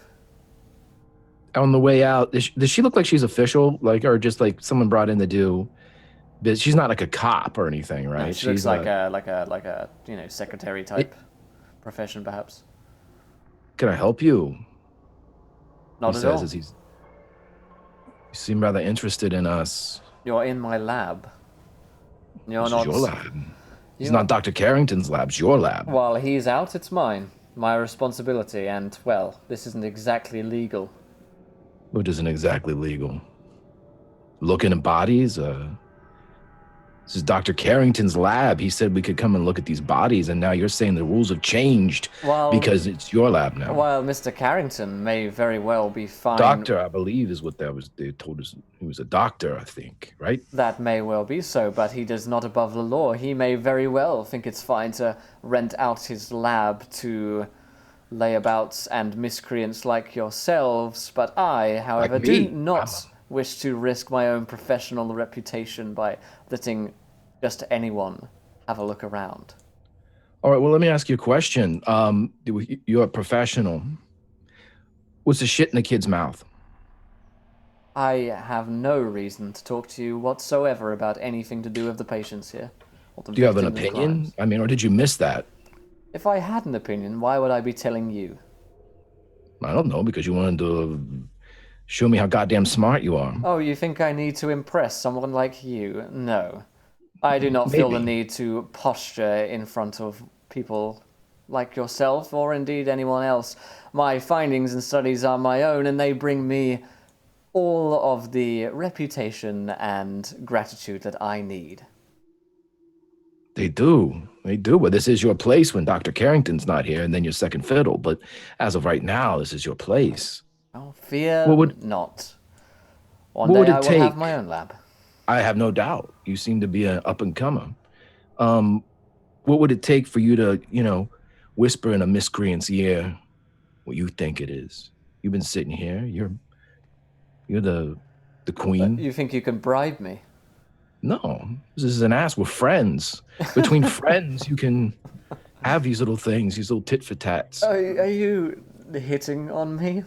Embarrassing. Is it? I'm pretty good with pipe work, but beyond, subtleties of the romantic language, Listen, you might very well be my little bit of rough, but honestly, I have nothing. I'm a big little bit of rough. I have nothing to tell you about this. This is private, confidential information. I know, we're not. I didn't see anybody write anything down. I don't hear no typewriters going off. Roll me a persuade. It's gonna be hard. She does not want to talk. I'm gonna take a nat 20 on that one too. Oh! Nice. Boom. She I suppose A little bit rough. just this once, perhaps. Maybe now, and then a little bit later at the Cat and Fiddle. The Cat and Fiddle. Cat and Fiddle. You know that Please. place, right? The Black Dahlia Jazz Club, and that is my bottom line. That is your final offer, is the Black Dahlia Jazz. Okay, you run a hard bargain, miss. Cat and Fiddle, who do you think I am? Goodness. Right, well, let me tell you misinformed. Let me tell you what I know about the spores, what I found, at least. Carrington, he made some findings. Do you know what he did with them? Burned them. Correct. Well, not physically, of course, but threw them away. The police took one look, of course, and didn't need any convincing that there was anything other than a simple suicide at work here. Strange. Isn't it just? Stranger things happen round here, my friend. Stranger things. I'm sure. Like... So what did you come up with? Did you find out that it was in the water supply? Well, of course, yes. And I managed to take a glance at what Carrington found. I, in fact, have his notes along with mine. They might be of certain value to a miscreant like yourself. They would, very much. I don't like to read much. I like to look at things and do things instead of living vicariously through the printed word. But I mean, those are conversations for a jazz club, I would think, right? I would From the suggest music section. so, yes. All right. Well, that's a topic. We'll put a pin in that, as my friend says. The doctor says put pins in things. I'll put that pin in that. The doctor is clearly a learned man. He is, but it doesn't do anything for you, does it? What was your name? Jolly. Gee, winces a little bit. Jolly. Jolly. It grows on you. We'll see. Oh, ain't no doubt. The Black Dahlia, then. Sure. Can I now? I'm gonna meet you there, but can I Maybe you take will. some of these notes to my learned friend, who's oh so boring? Oh, you don't want to go sharing our secrets around now, do you? That wasn't our agreement. Oh, you want me to read them then? Get between the sheets, so to speak. I want you to take one look at them after you give me what I want, and then we will never speak again. We will never speak again. Oh, these are cutting, harsh words to a man like me. Okay, I'll take a look at them. Conversation is so very overrated. Let us speak tomorrow, 9 p.m., the Black Dahlia Jazz Club. Oh, and bring a gun. Bring a gun. Ooh, you're my type of girl.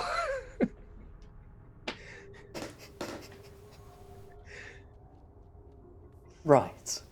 Well, be that as it may, I think it's time for you to leave now. I think it is too. I'll be in my bunk.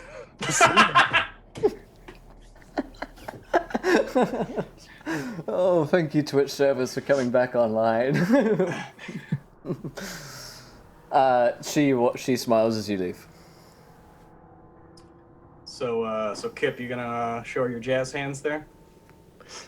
No, I'm thinking about sleeping. Yeah, okay, yeah, sure, your thing.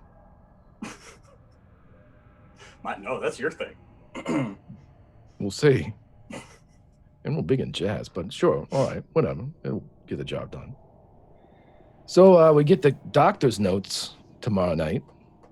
That's something, right? Yes.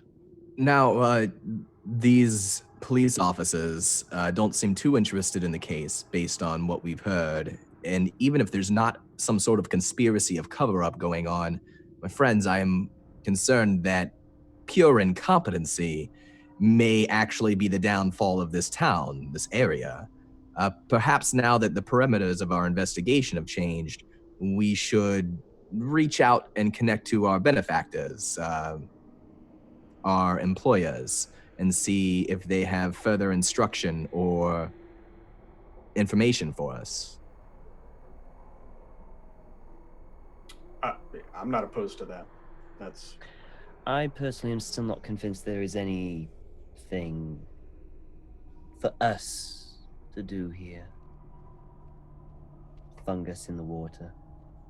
Person went exploring where he shouldn't have and inhaled far too much fungus, which drove him mad and committed suicide. I still fail to see where there are any cults, supernatural beings, or anything like that. So I'm still not sure if this is a type of case. Mr. Sloan, I agree with you 100%. I don't know. We already know that he's been asking around about certain geographical aspects, all those spots you found. Yes. He was asking the botanist. We don't know who else he asked. Yes. We do know that he was dosed. So one person asking questions about fungus and cults is not a cause for us to investigate. It happens all the time, all across the world. Some young person getting bored or perhaps looking for a new outlet due to overstress and work. It's not the first time I have seen it. Yet, there might still be something here for us. It is definitely still worth investigating. I would very much like to know where he went to get all those Well, that's things. my assessment. And I think I said that I wanted to talk to close people to the guy who died, which was... You wanted to talk to the 13-year-old. Don't tell the girlfriend. Wait. Yeah, I wanted to talk to his girlfriend, his mother, find out if they knew where he went. Don't bring us. Dr. Armitage, too. We should connect with him now that we've made some findings. Yes. By the way, sorry, out of character. Greg, did you tell us that he burnt the notes? Have you relayed that information? Yeah. Just so I know. Soon, I'll let you know when Kip doesn't tell you something. Okay, cool.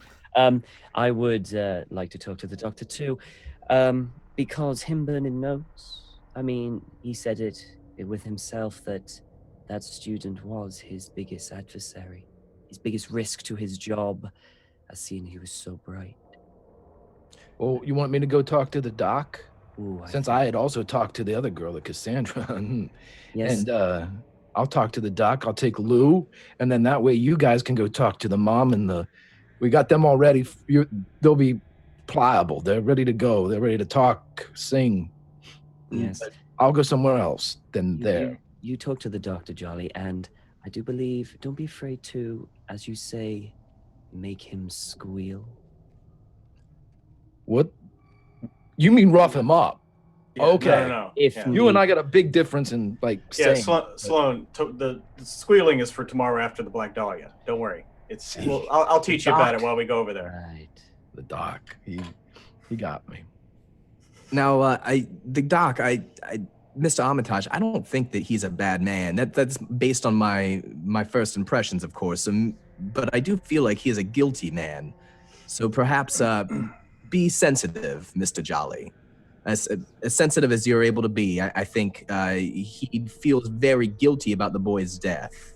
Wait. I thought I was going after Carrington, the guy that burned the notes. So am I going after Armitage? Oh, well, I don't care about Carrington. You can rough him up. All right. Well, right. Yeah. Okay. Rough. Wait. I'm confused. Wait. Where am I going? Wait. Isn't Dr. Armitage the one who burnt the notes? No. Dr. Carrington, Carrington tried to get rid of his notes about the body. the coroner. The coroner. Yeah. So the coroner is Carrington. He's the guy that's burned the notes. He's the creepy guy that's talked to O'Kane. Dr. Armitage is the professor of John Waits who's been feeling guilty and That's set it. you guys Yeah, on the I mean, case. and Armitage is the one that contacted us. So Right. I'm not really thinking that he. Yeah. I got it confused then. I got a little confused. Yeah. So yes, rough up the coroner. But maybe he is though. Maybe. But yes, rough up the coroner. If you Takes have off the mask. He's the other Dr. Man. to. I would have gotten away from it if it wasn't for you kids. All right, so who's going where? Jesus, just like last episode, me and Lou. Dolly's picking me up. I mean, It's the exact opposite. They went to the corner before. No, we're going to the corner now. if you would like to take either, you're more than welcome. I mean, does anyone wish to go with them? I'm out of trouble. Although it looks like trouble is what they will be looking for. I mean, in this town, it seems that trouble abounds. So we don't have to look for it. It'll find us. I think I would like to speak to the coroner again now that we've learned a little bit about his not being entirely truthful with us. Mm-hmm. Mm. Yeah, Very and well. Let us go. Sloan, yeah, let's go have a talk with the mom. Maybe can set her mind at ease, and she'll share something that will bring light to this. All right, 3 of you headed to the mom, 2 of you guys are headed to Dr. Carrington, the coroner. 3 of us Oh, to right. Carrington, 2 Three to of the it. mom. 3 Yeah. of them are. Yeah, 2 to the Sloan and doctor, I are one. going to see the mom. Yeah. All right, perfect. As the mum turns into a giant monster with 85 tentacles. Nice knowing you. Yep. Perfect. So the group of you head out from the, presumably you've already headed out from the police station itself, and are about to split up when you see policemen are beginning to flood out of the station. There's about 5 of them, and they're just kind of like running, outfits on at this point, and they are headed straight out of the station. At first you think they're coming towards you, but they turn off and head towards the university.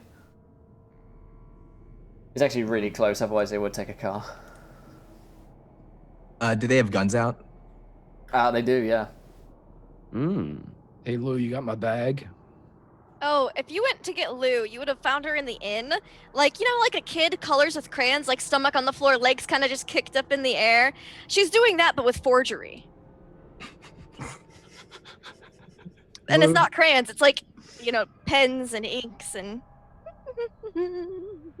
Lo, you got my bag.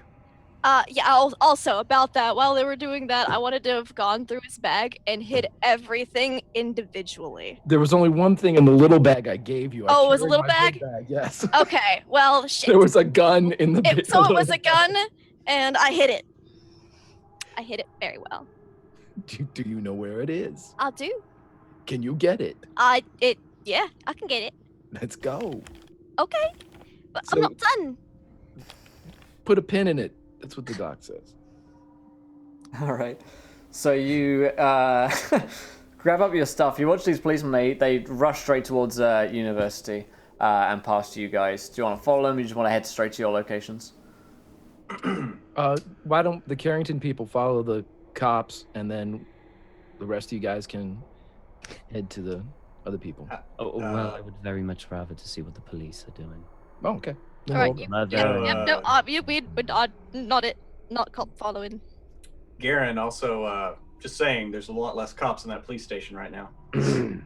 Did we just say? Cool. Well, that's true. So I would like to get my sword back by at least seemingly legal means. Yeah, I'm like, I was gonna work on it, and I was halfway through it, and then I was interrupted. Well, I'm sure that it'll be well worth the wait. But I have my Bible, and I have my words, and I have my truths, and they shall be my sword. Let us go to these, and let's follow these police officers and see what's going on at the university. Alrighty. I know something else that could be your sword. Faisal 2 says, looks like the doctor needs a pet.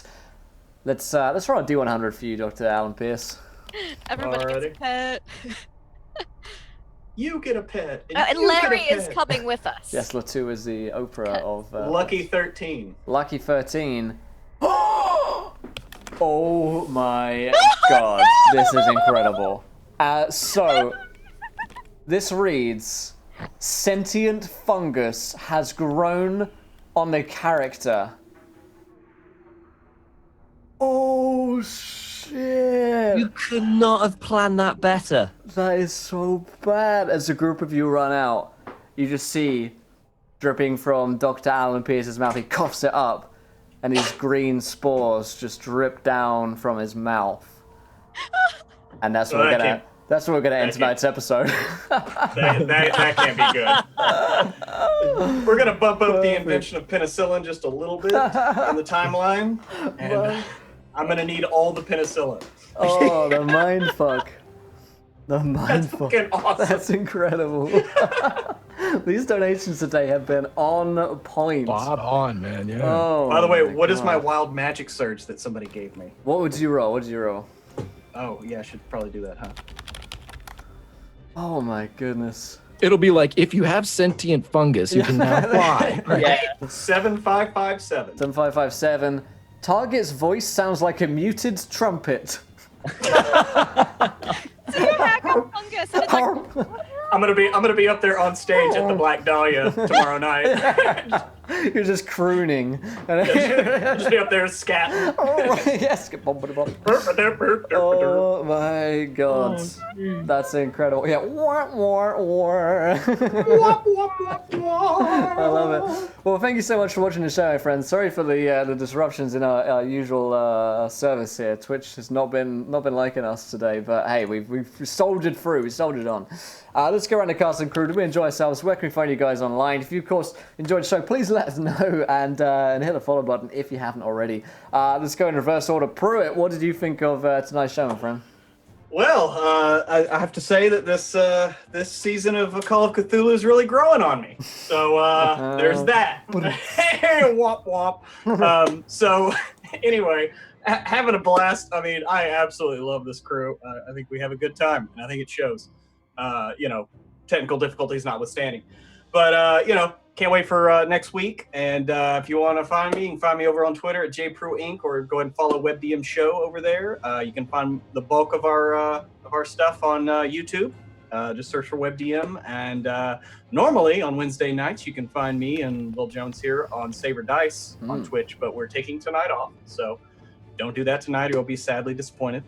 But yeah, can't wait till next week. And can't wait for PAX this weekend. If anybody's out there is going to be down in San Antonio this weekend, come look for me. Let's play some D&D. Awesome. Lindy. Oh my gosh, I giggle snorted so much today. I'm so glad the mute button was there. Hilarious. I loved when Jolly held that kid out the window. I loved it when he hit on the weird mortician lady. and when we went to shake up the house, we're like, overdue library books, give him now. And Larry is my new best friend.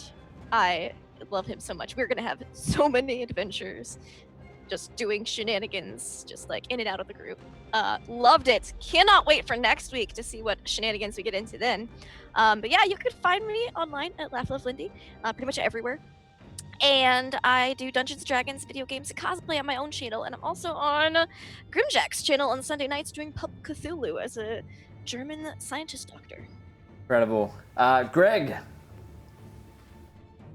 I had a blast, man. It was just, anytime I can go over the top. I told these guys before, I had a really super shitty morning, but I knew if I could just make it to 1:00 p.m. Eastern time, between 1 and 4, I don't give a fuck about technical issues. Between 1 and 4, it is where it's at. Here on Encounter Roleplays, Call of Cthulhu 2018, Nameless Horrors. Having a lot of fun, getting my legs with Jolly. Just an absolute blast. Grimjack21502 on Twitch and the Twitters. You can see me later tonight on Unmade Ming's channel, where I do a little lurk action on their 6 and 20 Blades in the Dark, which is a great RPG. Pick it up. Then again, you can see me here on Monday nights from 4:30 to 7:30, where I DM with my funny wig and everything, Reign of Terror, which is the Cthulhu in revolutionary France. And on my own channel on Sunday nights from 7 to 9, we do Pulp Cthulhu with Lindy and a bunch of other great people as we're doing some Nazi bashing and globe trotting. Until then, drinks tonight for my guy, Charity K, Strider, that motherfucker, and Latu, and all of chat who made donations and helped with the BDs and everything. It was awesome. You guys did a fantastic job tonight. That is why, like Will's always said, it's part of the story. See you guys next week. Incredible. Don. Oh man, I had so much fun today. I don't think I've ever laughed so much in a Call of Cthulhu game, or maybe any game ever. This was a great episode. We're spinning around in circles. I love that we ended this episode almost going in exact opposite directions as the last episode. You can follow me on Twitter at Donathan Fry. I do comic book stuff. I do a bunch of different stuff. So if you follow me, you're bound to see all of that.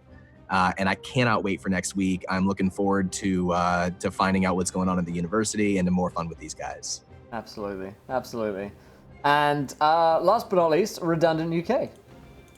Yeah, it was a great episode. A lot more lighthearted than usual for a Call of Cthulhu episode. Yeah. And one aspect that I really like about it is that we're all researching all these things, and some of us actually came to the conclusion that maybe this isn't a job for supernatural. Maybe it isn't. I mean, we all know it is, but maybe it isn't.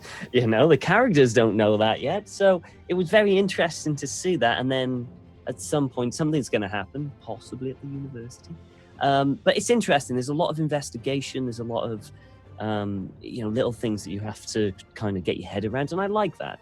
It's very interesting about Call of Cthulhu that you have to actually think for a bit. Well, if your character thinks, that is. Not every character does. So yes, myself, I am Redundant UK on Twitch and Twitter. And I stream 2 p.m. GMT Monday to Friday. And currently I'm playing Skyrim at the moment. So that's a lot of fun. Next stream will be tomorrow, 2 p.m. Incredible. Well, thank you guys so much for joining us. Hopefully you guys enjoy Nameless Horror as much as I'm enjoying it. It's a lot of fun here. Next game is Sands of Zehir. We're going to try and fight through any Twitch side issues today and try and press through. Fight the power, man. We're going to go on a quick break here, but Another shout out to our sponsors, dndice.co.uk, who let us do all these amazing shows, who make Call of Cthulhu happen, who make Sands of Zehir happen on all the shows we do here on Encounter Roleplay. Check them out, get a 5% discount, pop in Encounter Roleplay into your cart. You'll save yourself some money, my friends. But other than that, let's go round. No, we don't need to do round. We've already gone round. We've done that. We're not going round again. It's not roundabouts. Let's, in fact, sign off, head into our next show. Thank you guys so much for watching. Until then, try not to throw too many nat ones because won't it be laughing when you do. Good night, everybody. Bye.